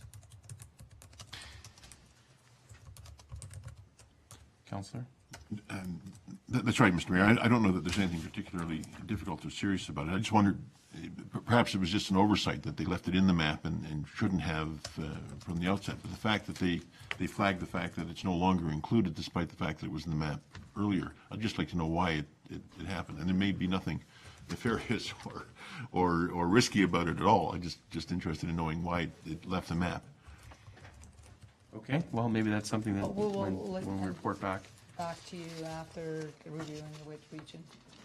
Okay, thank you. Councillor Durley? Thank you, Mr. Mayor, and just through you to staff, would our zoning bylaw and official plan not have some control and on that? So the quote-unquote protection that we would need on that, something would have to be done to the zoning bylaw and or the official plan in order for anything to change there, so there is the control. And okay, the ANSI probably was the ace in the hole, but we still have the trump card, I guess. Well, I guess the CEO's answered that. That's correct, Mr. Mayor. Okay. Thank you. Others? Okay, we look forward to the report coming back. All those in favor? Any opposed? That motion is carried, and it's certainly a long time coming. I think 4.5 years in the making. I would like to thank the Minister of Natural Resources for his attention to this. It's something that we've talked about at the AMO conference for a number of years in a row, and it's nice to have it. My understanding is it's resolved, and these are the final boundaries, so it's nice to have that behind us. Thank you. Oh, next is presentation consideration of reports. And that is my report, if I can get to it here. And I'll try and be as quick as possible on this. So I have a number of items. The first is the Pelham Senior Citizens Association. I had the pleasure of facilitating the installation of officers for the Pelham Senior Citizens Association. That was on October 9th. This is of importance because because Eleanor Fisher had more than 20 years, I believe it was 22 years of service as the president, and her dedication is truly commendable. She received, council will recall, a peer award a few years ago from the community for her ongoing dedication, and Ms. Fisher decided it was time to pass the torch on to Ann Robbins, who was installed as the president. Mrs. Robbins had previously served as a secretary and treasurer for many years, and I spoke to her. She's certainly looking forward to be presiding as president over the association. The Pelham Senior Citizens Association was formed in 1972, registered with the United Senior Citizens of Ontario, and it's incorporated as Club 456. So it has a long history in our community, and Ms. Robbins is also one of the individuals who's going to be serving on our advisory committee. So it should be a nice association between the Senior Citizens Association and the work that the town does. So congratulations to Ann Robbins, and many, many thanks to Eleanor Fisher for her more than 20 years of service. The next item is the Lieutenant Governor's visit, which occurred on October 10th at Centennial Park. Council will recall this was rescheduled from a June visit. It was wonderful to welcome His Honor, along with Mr. Hudak, members of council, the members of the Joint Accessibility Advisory Committee, the cadets, Ms. Buns, Mariah Buns, and Fenwick Lions, plus also I think it was about 120 school children that were also there from St. Anne and EWFR schools. I appreciate His Honor coming to Pelham and his kind words about Pelham and our fully accessible playgrounds. It was wonderful that His Honor spent so much time with the school children, and that was a highlight of a visit for them, I know, and they all were very, very excited to get their pictures taken. A little bit of school rivalry there. Each school wanted their own picture taken with His Honor. We also had a wonderful surprise, and that was for Captain Leo Giovinazzo. He received a Lieutenant Governor's pin for his 16 years of service with the 613 Lincoln and Welland Regiment, Royal Canadian Army Cadet Corps. Congratulations to Leo for your many, many years of hard work with the Cadet Corps. And of course, the event came together because of the exceptional efforts of town staff. Many thanks to Ms. Van Ravensway and your staff, and so many others in the organization that helped pull this together. And again, many thanks to His Honor for visiting Pelham and for highlighting our fully accessible playgrounds. My next report is on the Ontario Municipal Board pre-hearing, which occurred on October 16th. I had the pleasure of attending the pre-hearing in these council chambers. It's regarding the official plan and East Fawn Hill secondary plan, which were approved at the region in October of 2012. Council will know that they were appealed by the province of Ontario, by River Realty, and by Lafarge. Town and regional staff and various consultants that we work with have worked very, very diligently to find settlement with the province and the developer. Now Lafarge is the only appellant, and it's regarding some of our official plan policies. All parties agreed, and this was something of significance, all parties agreed to recommend to the board that the East Fawn Hill secondary plan and associate policies be approved immediately. The board member took that under advisement and wanted to study the documents a little bit more. It was a different board member than what was at the previous pre-hearing, I'm told, so they have to consider it, and I think our legal counsel's hoping that we'll hear from something in coming weeks, from that board member in coming weeks. Another pre-hearing date was set for March 11th, 2014, and in the meantime, all parties will continue to work toward a resolution. And of course, each of us looks forward to that. My final report is regarding the Pelham Welland Chamber of Commerce Ruby Awards, which was held on October 18th. I had the pleasure of attending it. Councillor Papp, you're usually in attendance. You missed a great party. I was at another party. You were at another party. It was Why was I at a party? again this year at Lookout Point Golf Club, and it was wonderful entertainment, excluding the karaoke challenge between Mayor Sharp and myself. We honored some great businesses and some great volunteers in the communities of Welland and Pelham, and the Rubies were awarded to Nate Triano from Urge to Purge for Employee of the Year, Patrick Rothwell received the Marianne Christoph Community Service Award, and some great nominees as well in each of these categories.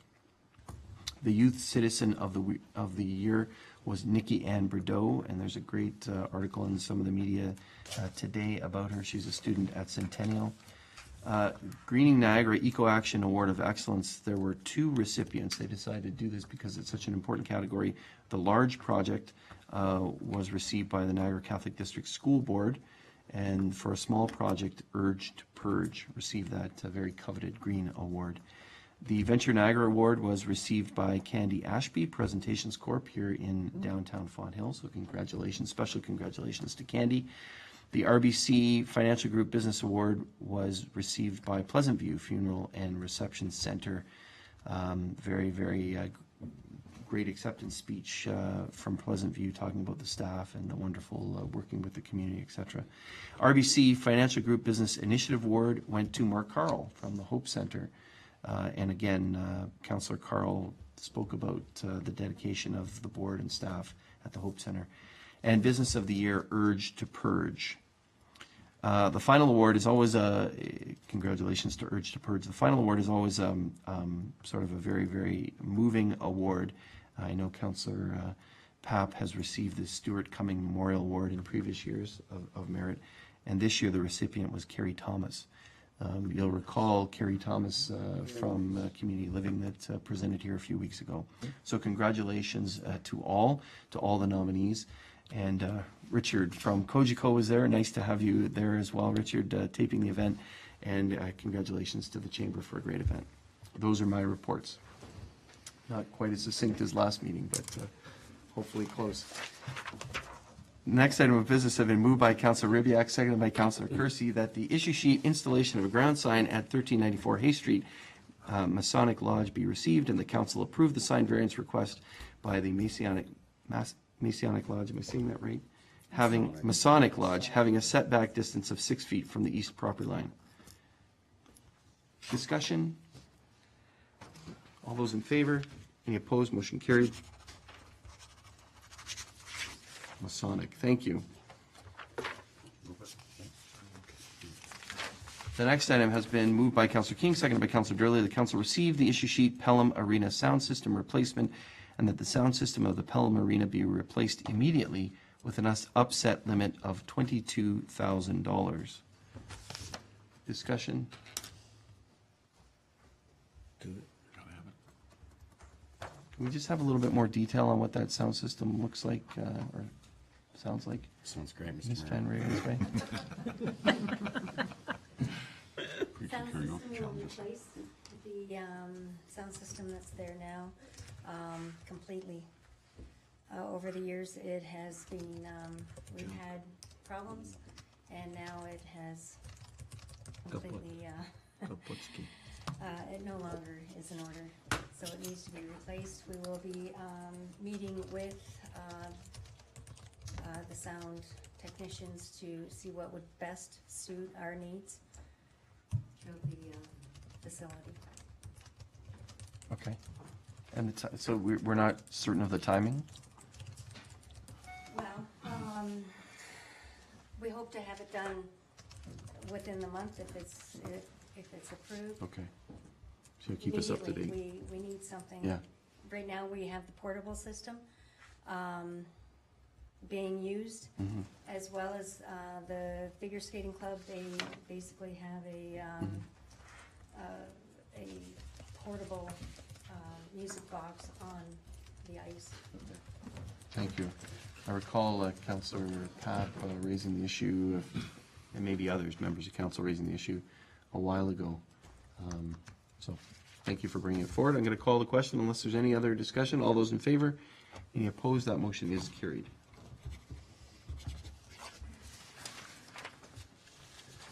Thank you.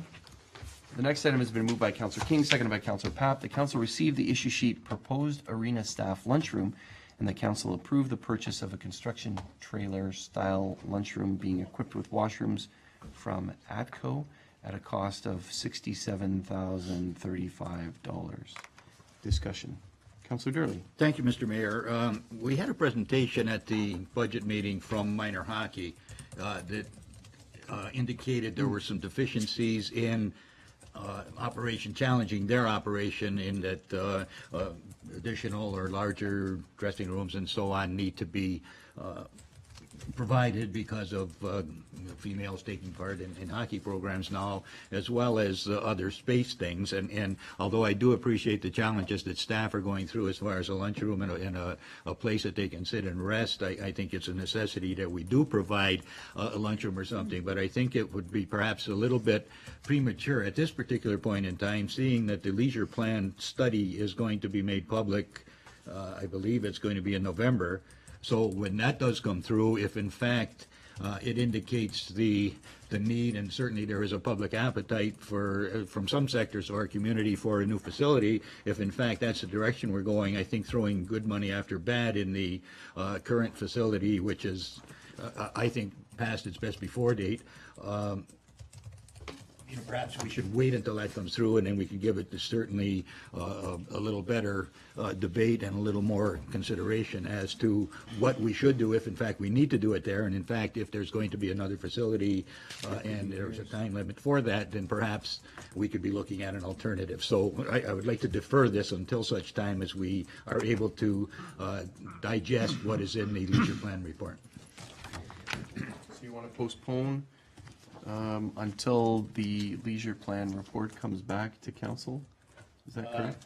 Well, is we'll postpone the word? To It defer is. the discussion of this until such time as we receive the report. If it is postponed, then yes, the technicality of that. But certainly I would like to see the leisure plan report before we make a decision on this, because if we go piecemeal now, today we would put a lunchroom in, tomorrow we would need to put another dressing room in, the next day we would have to put another washroom in. To me, that is piecemealing it. Let's wait until we see the whole picture, and then we can make a better decision. Perhaps a lunchroom with something else on is what's necessary, not just a lunchroom. Okay, thank you. Is there a seconder for that postponement? Councillor Kersey? It says debate. Amend, yes. So debate only the reasons why the motion should or should not be postponed, not debate the motion itself. Discussion on that, if there wants to be a debate, Councillor Rubiak? Thank you. I don't have any issue with postponing. I just would like to know what action we will take to provide adequate lunch facilities for our staff in the meantime. The description in the background is quite harrowing, and I would think that it would be our responsibility as a corporation and an employer to provide something adequate. So we can postpone that discussion about whether it should be a lunchroom in what capacity, what size, what cost, but what are we going to do in the meantime if we do postpone it? That's what I'd like to know. Okay. Is that in keeping with the, what's allowed here? It's up to me. I was just saying, is that in keeping with the motion to postpone? The CAO wants to respond. So, Mr. CAO, I'll let you do that, and perhaps you can answer the councillor's question as well. Thank you, Mr. Mayor. I would highly recommend that council not postpone this matter. This is a matter that is now been brought to the attention through official workplace inspections as a workplace health and safety concern. As being responsible for that, this is an area that is no longer acceptable by any standard for employees. The item has been budgeted already. Staff has done the work, and the staff is expecting this and confused why this particular group of employees has not been provided adequate facilities for being able to have a sanitary place to eat and rest during the work that they perform. So I, again, would highly recommend that council not defer this and that this matter be resolved for the best interest of our staff. So the councillor's question was, if this is postponed? There is no alternative, Mr. Mayor, as far as facilities go. Okay, councillor? Well, then, given that answer, I would certainly not support a postponement when it comes time to call the question. Okay. Thank you. I guess another piece of information is, when is this report coming back to us, Mr. CEO? Which report, Mr. Mayor? The leisure plan report. I had another email from the consultant this morning. My anticipation is the very minimum a preliminary draft report by November 3rd at the November 3rd meeting. So that's my best answer at this point. I should have more information in the next day or so. Okay. So it seems to me that this would be November 3rd as opposed to sometime off in January, is what I'm hearing. Is that correct, Mr. CEO? In terms of a certain time, the councillors made the motion that it will be postponed. It would be till our next meeting, is what I'm hearing. till the report of leisure plan. Is that correct, Councillor Durley? Yes, I want to see the leisure plan report before that. I do appreciate the health and safety concern, and I do appreciate the substandard facility that we're offering to staff, and I apologize for that. I've been in this town for a number of years, and it hasn't changed from the time I got here until now, and, you know, it is unfortunate, but again, the health and safety standards certainly trump anything else, and I would think that, yes, it's necessary that we do something quickly, but I'm thinking that if we do that and then need to do something else, then we'll be doing 2 or 3 things, and if we may be able to do it more effectively if we can put that all into one package rather than build 2 or 3 separate entities. Okay, thank you. Councillor That's King? my logic. Thank you, Mr. Mayor. My question is directly related to the recommendation to purchase this trailer-style apparatus, I'll call it. Is there the option of renting it? That's kind of getting into the debate of the mechanics of it.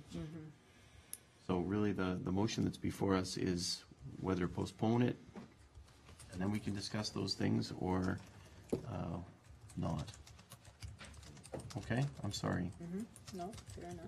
So are we ready for the, Councillor Kersey, ready for the question? Is that you're ready to vote, or are you ready? Can I ask a question? Sure. Would it be, since we would like to support our staff and send a message to them that we hear what they're saying and we understand that the facilities are substandard, would it be in order for us to approve the report in principle, but not authorize staff to go out and order whatever we approve, whether it's the trailer or whether it's the FRB facility, until such time as we receive the report, because maybe we need a bigger facility so that we can accommodate the additional need for dressing rooms.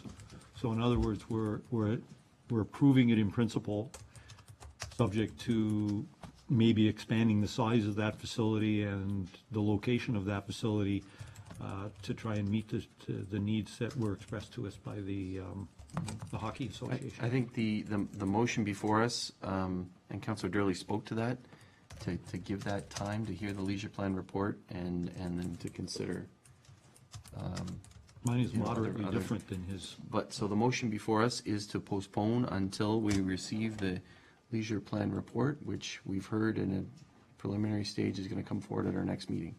So that's the motion before us. So if that motion doesn't succeed, then I guess we can talk about other nuances, but that's the motion now. And if it does succeed, then we'll revisit this and we'll be able to answer all those different questions at our next meeting. Okay, we ready for the question? I'm going to call the question on the motion to postpone until our next meeting, receipt of the leisure plan. All those in favor? Any opposed? The motion to postpone is defeated. Councillor King, you had a question about the renting. Yes, that is my question. If there is the alternative, given that we are waiting for further information, if there is the alternative of renting the trailer rather than purchasing. Mr. CAO? Yes, Mr. Mayor, there's a chart in the issue sheet that shows the cost of renting with or without washroom facilities. We're recommending purchase because with the rental expenditure, at the end of the day, you end up with no asset. Whereas if we buy outright, this is a temporary solution. And at the end of the day, once the long-term solution has been found, this facility can be relocated either as a permanent movable trailer that we can move from various site to various site, or as a incorporate into another location. And our current thinking is a facility like this would be ultimately used at a Tice Road type situation. Thank you. Councillor Kersey? Well, I had a couple of questions. Number one, we're buying a used, or the recommendation is to buy a used facility. So I had 2 questions on that. Number one, how used is it? You know, is it in good workable condition? All the heating, et cetera, comes with a warranty, et cetera, et cetera. Would there not be and the other question that I had was, how badly do we need private washrooms for the staff when there are facilities within the arena? Because otherwise, if we didn't really need the washrooms there, we could go with a brand-new building at $54,000 that has a beautiful floor plan from what I could see there, and would provide an adequate lunchroom that would meet all the health and safety standards. And so I'd like answers to those questions, if I may, Mr. Mayor.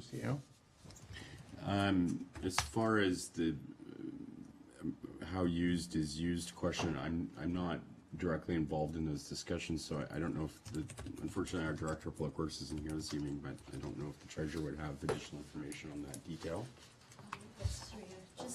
Just on that, there is warranty that comes with the used trailers, and they're, you know, how used are they? You know, probably a couple years, but that you definitely would have a warranty with that.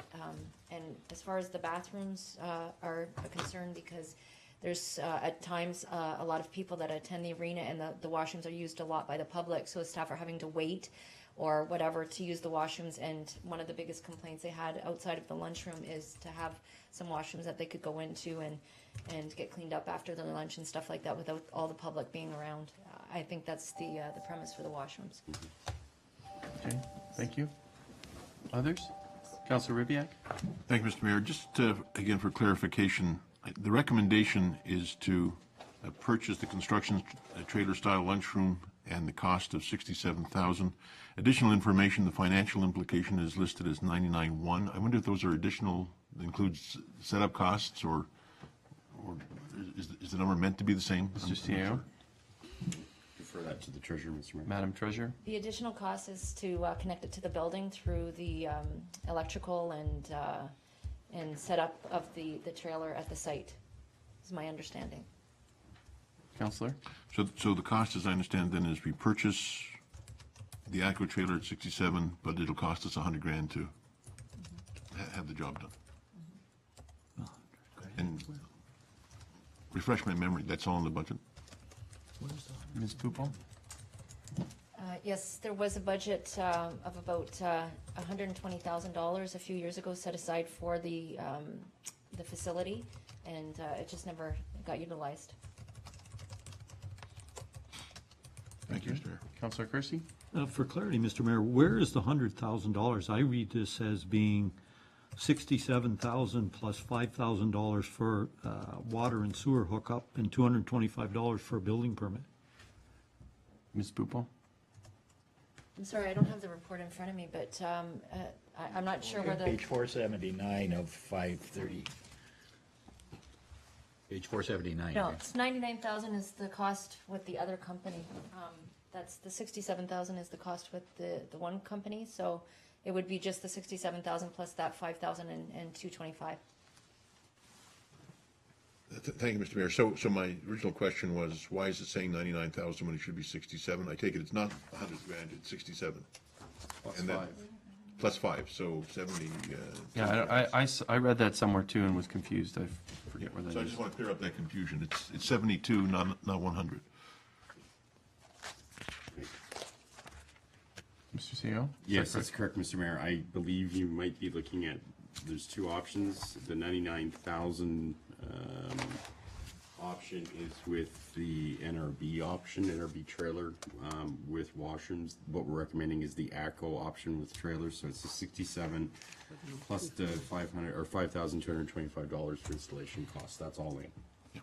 Thank you. I think I understand that, but where I'm looking is at the additional information, 4C, financial implications, and the implication is listed as 99. So it may be a misprint. If it is, that's fine.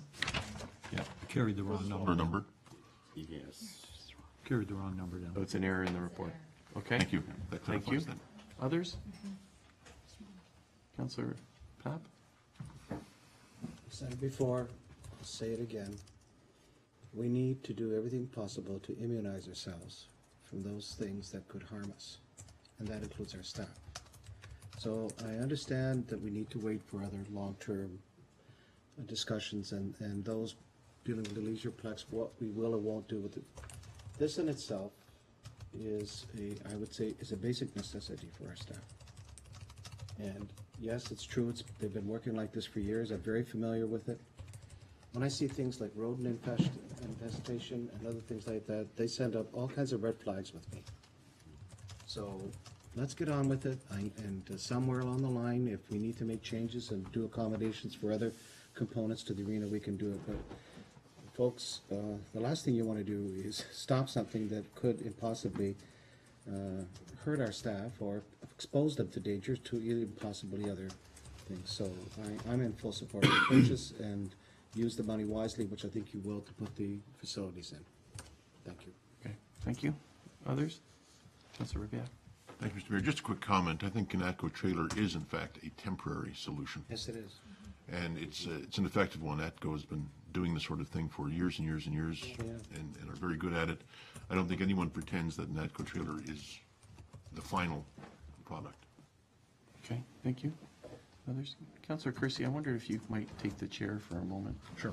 Thank you.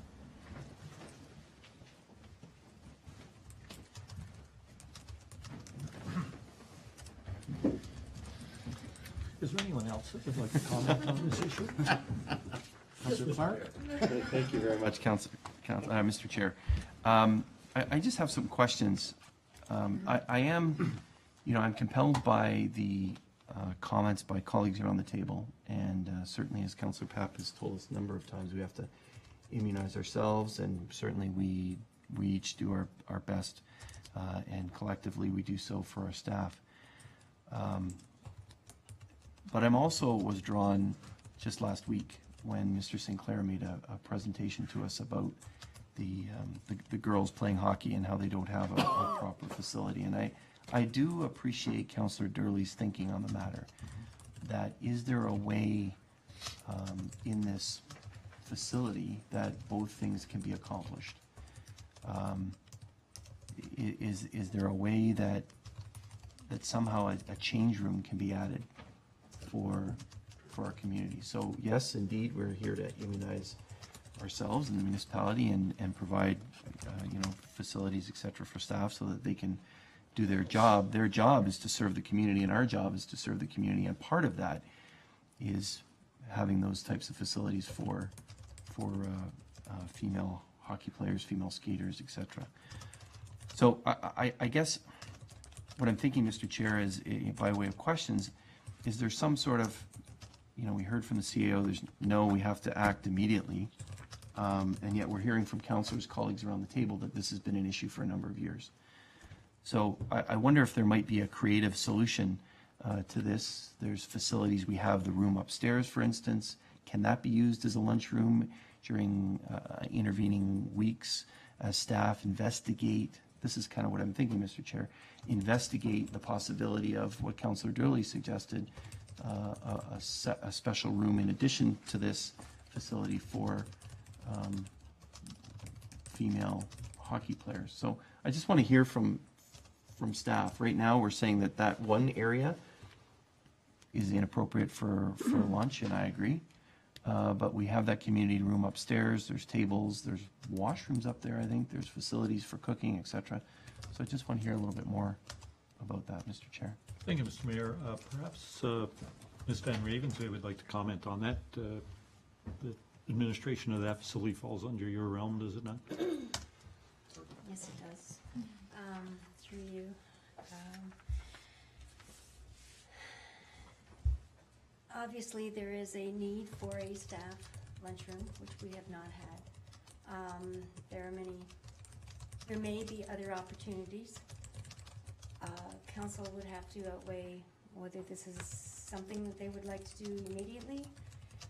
The hall upstairs is used on a regular basis, as you know, for fitness classes throughout the day, as well as in the evening. That, again, is a public washroom facility upstairs. Could we program around, obviously. It's our facility. We can make accommodations, but ultimately, and as well as this report was prepared prior to the presentation, of course, you had last week. There's numerous options. The leisure report will be coming back November 3rd. This meeting is, I believe the minutes to this meeting will be approved November 3rd, council meeting. It's up to council. Thank you. I think by my thinking, and I appreciate the response from Ms. Van Ravensway, I'd like to provide that area for, if we could, and as we heard from Ms. Van Ravensway, Mr. Chair, this report predates that presentation by Mr. Sinclair. I think we should look at that option as a possibility. Maybe refer this back to staff to look at that. I'm just proposing this, and we'll see where it gets. I don't want to get us caught up that we couldn't discuss it, but that we could refer this back to staff to price out to see what it would look like to have a facility for female hockey players to change in, as was requested. And then also, that would also give us that little bit of time to, what Councillor Durley suggested about hearing from the leisure plan. And in the meantime, we could program, as Ms. Van Ravensway said, around the facility for the 2-week period. So that's kind of what I'm thinking in my head, Mr. Chair, and I look forward to hearing from colleagues. Thank you, Mr. Mayor. Councillor Papp, I saw your hand. I'm going to wait too long. The leisure plan report, I think we're mixing apples and oranges, deals with a short-term, long-term plan for recreational facilities. That may not happen, whether it is a positive and comes back and says we should build a new arena. Why don't we just cut it to the chase? Build new arena, replace this one, repair it. That could be years, could be a couple of years. In the meantime, I would suggest to move this along in compliance with the collaboration with all of you agreeing that we explore the options of providing some form of female dressing rooms at the arena. Be it as it may, it could very well be temporary, and let's deal with that simultaneously as we deal with this. I don't think there's any harm in doing that. And then at least we can deal with those issues. And also, I want to mention about, the facilities upstairs. And help me if I stand corrected on this. But employee facilities also makes the assumption that if we ever hire any disabled people, there's no way they could go upstairs. Oh. Yeah, and I'm not saying I'm not saying anything derogatory about it. I'm just thinking, let's deal with Mr. Sinclair's issue. I agree. That's our user people using that facility. And if there are options through you, Mr. Chair, and Mr. CEO, to see if we can do something to at least come back with some sort of suggested solution to the girls' dressing room issues, fine. In the meantime, I think we need to move on this in the lunchroom. Be it as it may, and we'll deal with this leisure plan report as a strategic report in itself, because it's going to deal with a whole bunch of other things that we need to deal with. It's not just, as much as I want to wait for that, we're not going to build a new arena, even if it says we're not going to build a new arena in the next 12 months. We need to deal interimly in incremental steps with some of this, and some of this exists as it currently exists. We need to deal with it. We dealt with this, and Councilor Durr, some of us remember that when we dealt with this with the kitchen facilities over at the arena at the time. They were atrocious, and we made moves to fix it. So that's all I'm pleading. I'm not pleading, I'm just asking you to take that into consideration.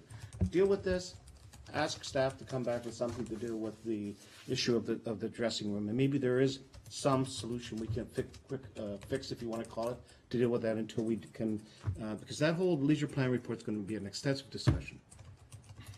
And I say that without prejudice, just let's get on with it. Mr. Mayo, did you have a rebuttal? I'm looking forward to hearing from colleagues. Not arguing against him, Councilor Mr. Chair. Point of order. I'm not rebutting him. I'm just offering another option. Sorry, Councillor Papp, wrong word, wrong place. Yeah, thank you, Mr. Chair. Thank you, Mr. Chair. It does strike me that the ATCO trailer is a temporary solution, as I said a moment ago. As we discuss all the other options, this one will be in place, and functioning. And when we determine what the other options are, obviously this one would be put aside, but it's not wasted. We're told that there's a use for it at Tice Road. So it's, if there's any money gone, it's in the installation cost as opposed to in the acquisition of an asset. The asset will stay and will continue to have a use. I do think that whatever the report will suggest will take a fair amount of time, years to design, implement, and put into operations. And a lunchroom cannot wait that long. Speaking of the change room, if there's really a desperate need for a temporary facility for a change room, the ATCO trailer direction is not completely out of the question for that either. A second one on site, if we needed it that badly. That's something that I think that staff could look at and get back to us on. But a temporary solution that is required, I think, is at hand. I think we ought to implement it. Thank you. Anyone else? What I heard Councillor Papp, you saying is that you wanted to proceed with this, but also I sense that you were wanting to move forward on a referral to staff or request from staff with respect to a report. With respect to either a second facility or a facility that could be added to this particular trailer or what have you. Exactly, Mr. Chair. So perhaps what we need to do is deal with the motion that's before us, and with the expectation that you would be following up with a motion to make a referral. If you deal with that, I'll bring back a secondary. If you want me to do that, I'll wait. Thank you. Mr. Mayor, did you want to take the chair, back the chair? Sure. Or you could are call you the- completed? call the Or vote. did you want- You could call the vote. Okay. Thank you. Okay, council, we have a motion before us that council receive the issue sheet, proposed arena staff lunchroom, and that council approve the purchase of a construction trailer style lunchroom building equipped with washrooms from ATCO at a cost of $67,035. There's no further discussion. I'll call the question. All those in favor? Opposed? Motion is carried. You'll sign that. Check it here. Okay.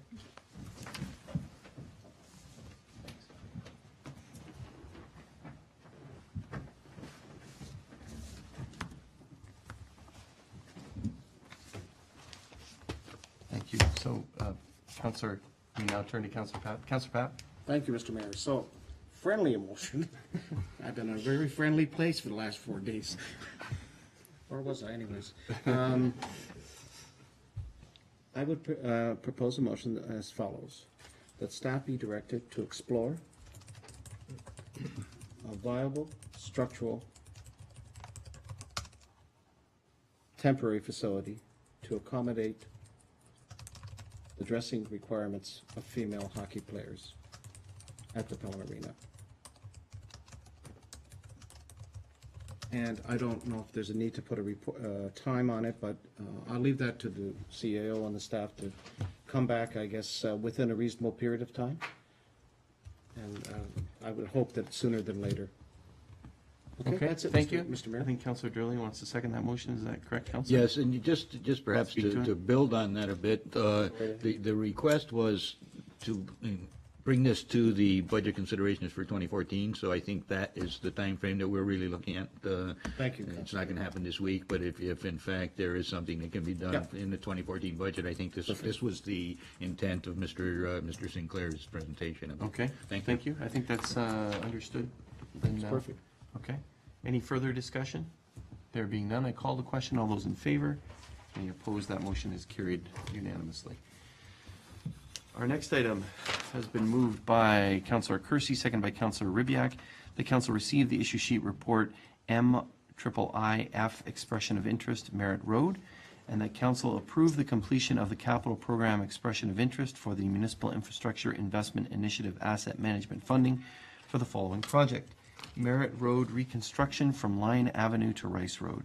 And the council declares that the information that is provided in the expression of interest is factually accurate, and that the town has a comprehensive asset management plan that includes all the information and analysis described in Building Together, a guide for municipal asset management plans in place as of October 21st, 2013, and that the comprehensive asset management plan will be publicly available, including online if the municipality has a website, which we do, hopefully a new one, by May 30th, 2014, and then the project put forward in this application will be completed by December 31st, 2015. Discussion. Do it? Do it. Okay, going to call the question. All those in favor? Any opposed? Motion carried. Look forward to hearing about that. Thank you for staff for putting that together, and we look forward to hearing from the ministry. The next item has been moved by Councillor Papp, seconded by Councillor Kersey, that council receive issue sheet report amendment to the zoning bylaw application for Willand Heights, Block 45, under registered subdivision 59M399, file number AM06-2013. And the council consider the bylaw to adopt the amendments to the zoning provisions for Block 45 under registered subdivision 59M399 is presented on this evening's agenda. Any discussion?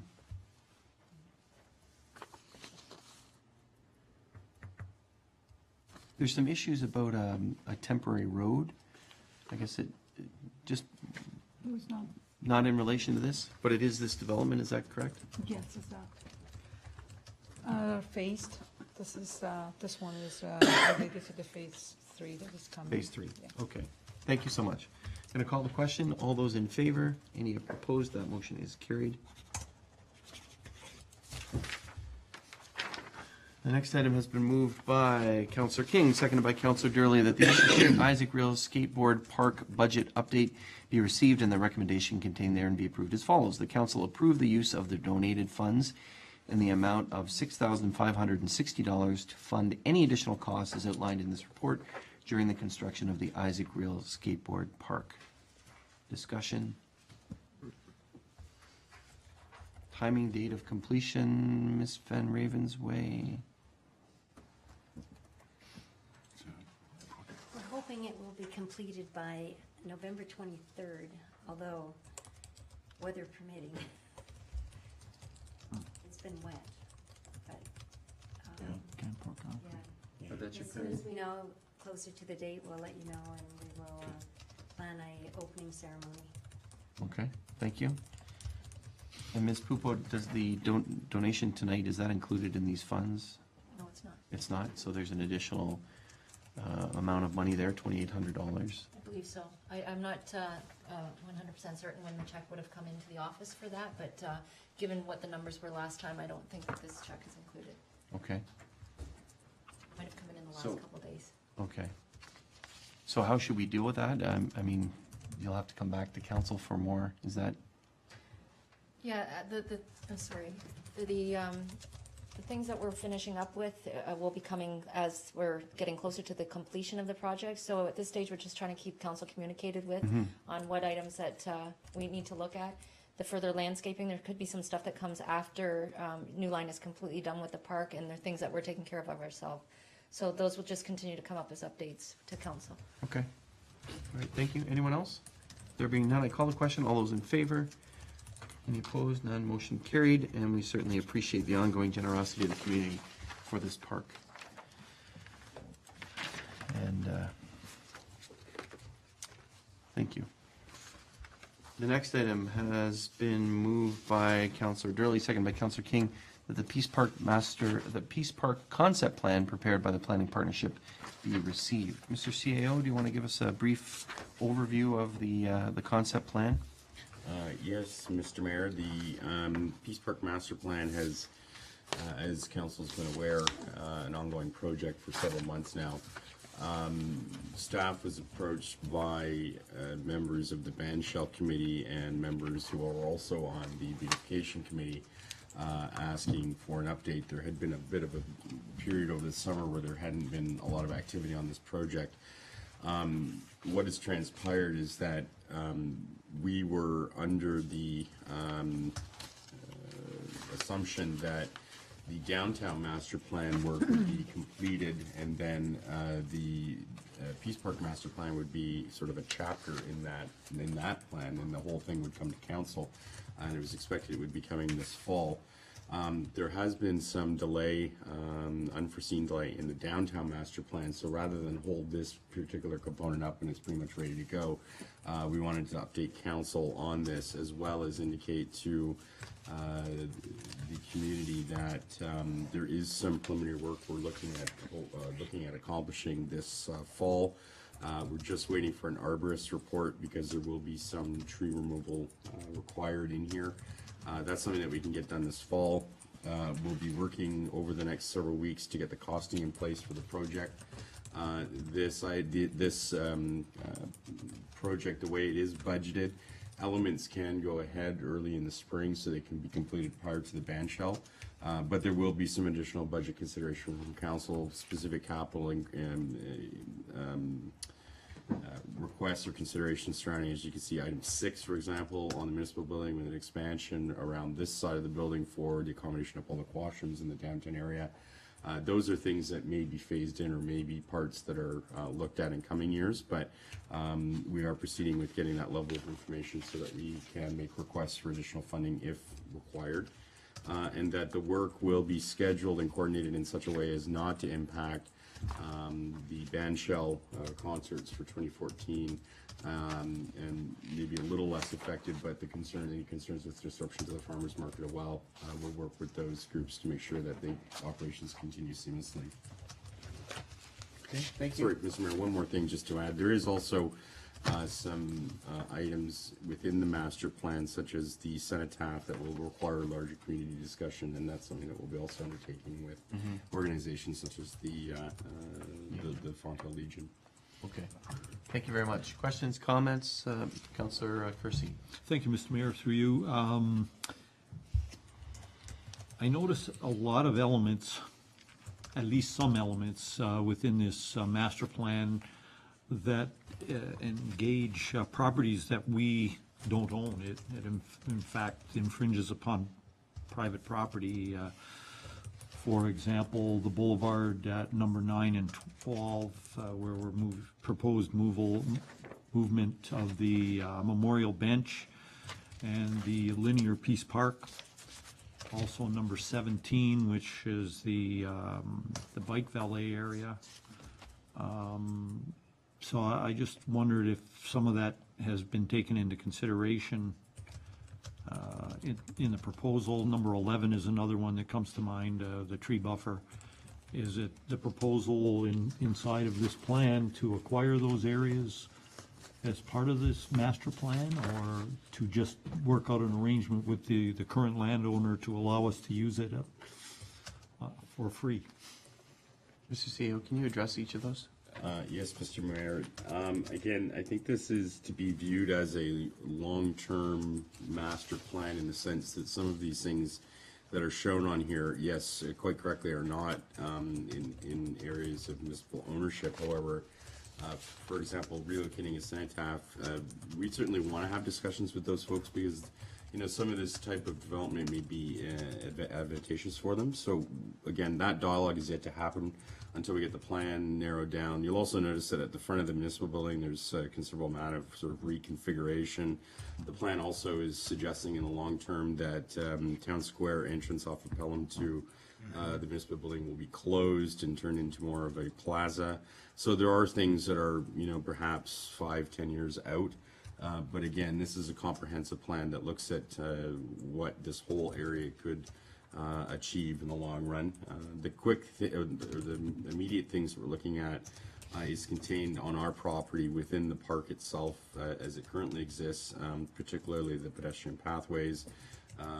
Looking in the areas of number 4 and number 10, accessible access into the band shell, area 5, the amphitheater type seating, and then area 15, which is the general landscaping and the tree treatments and beautification treatments that would happen in that sort of public common space.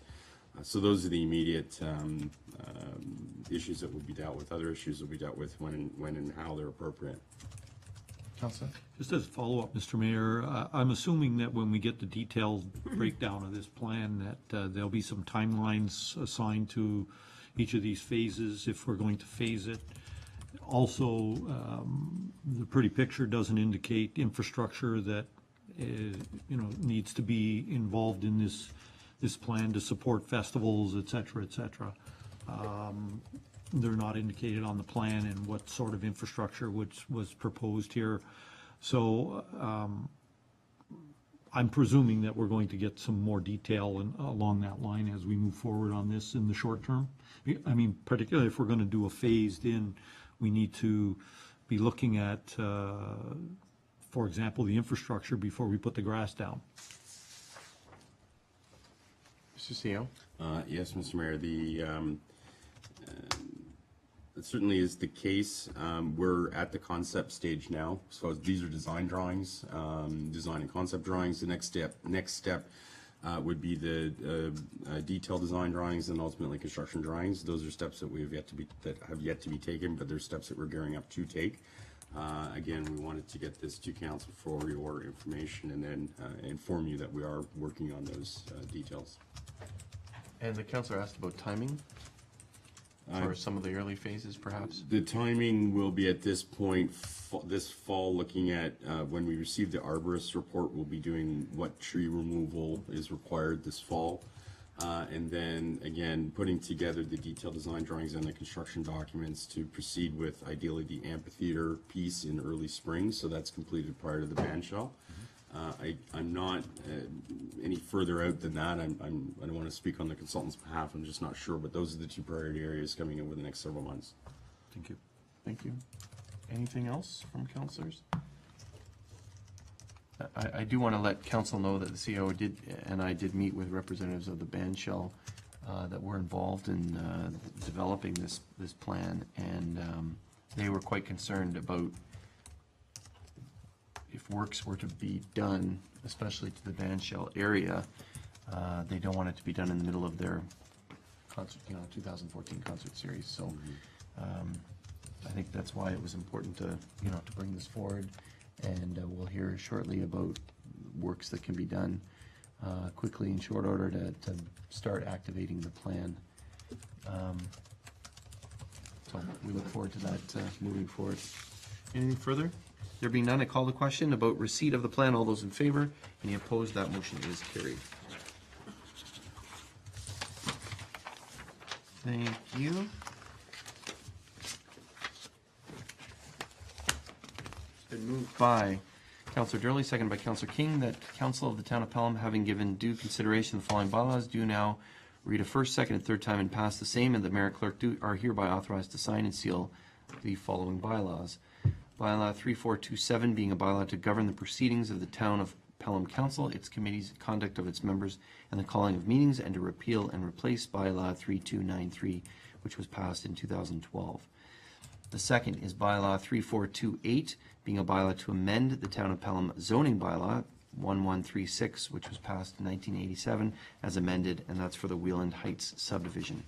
And the third is Bylaw 3429, 2013, being a bylaw to amend Bylaw 3217, which was passed in 2011, confirming various appointments to boards, commissions, and committees of the Town of Pelham, and to appoint members to the Pelham Seniors Advisory Committee. Any discussion on those items? I'm going to start just a conversation I had quickly with Mayor Sharp. I understood they for years and years and years have the bylaw in their procedure bylaw that you need unanimous consent to extend a meeting. They've actually changed that now to 2/3, and I think we were changing to get closer to them. Anyways, so we'll see how it works. I think the case was made that we can try this and change it if required. So I wanted to comment on that.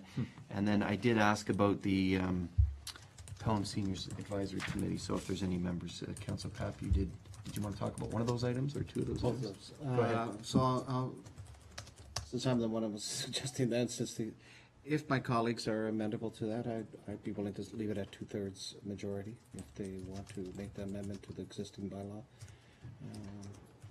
I'm good with it.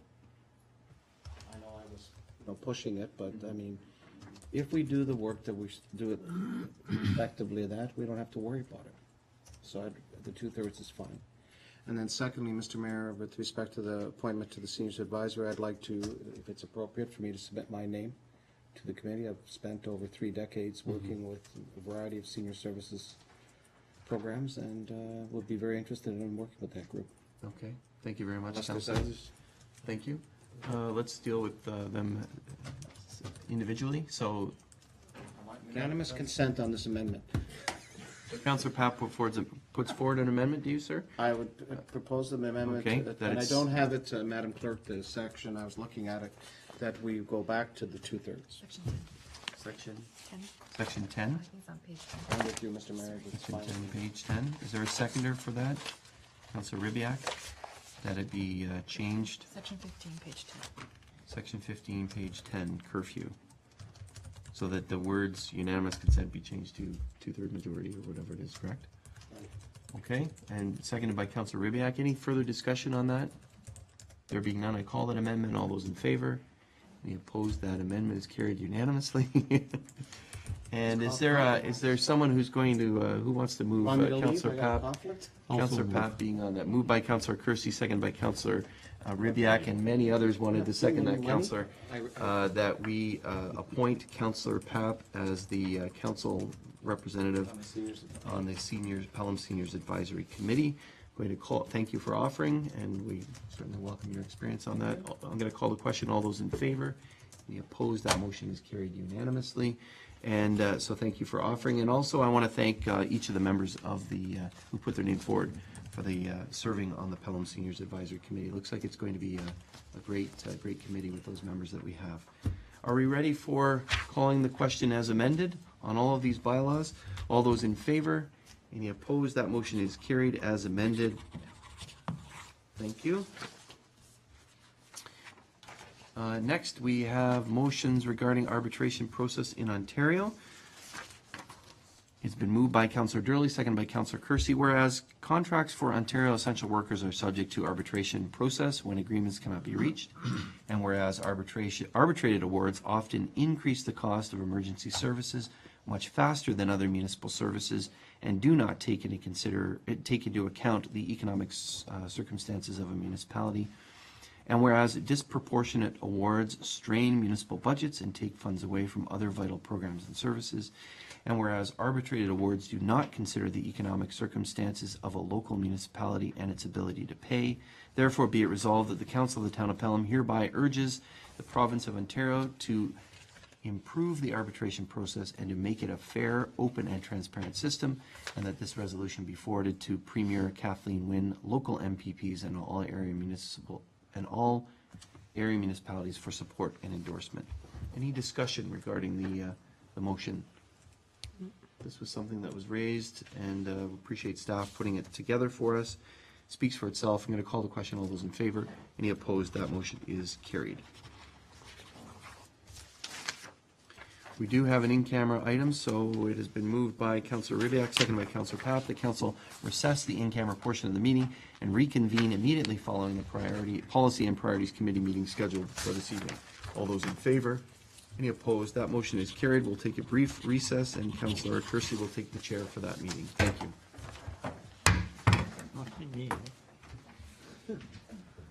Mr. Davis,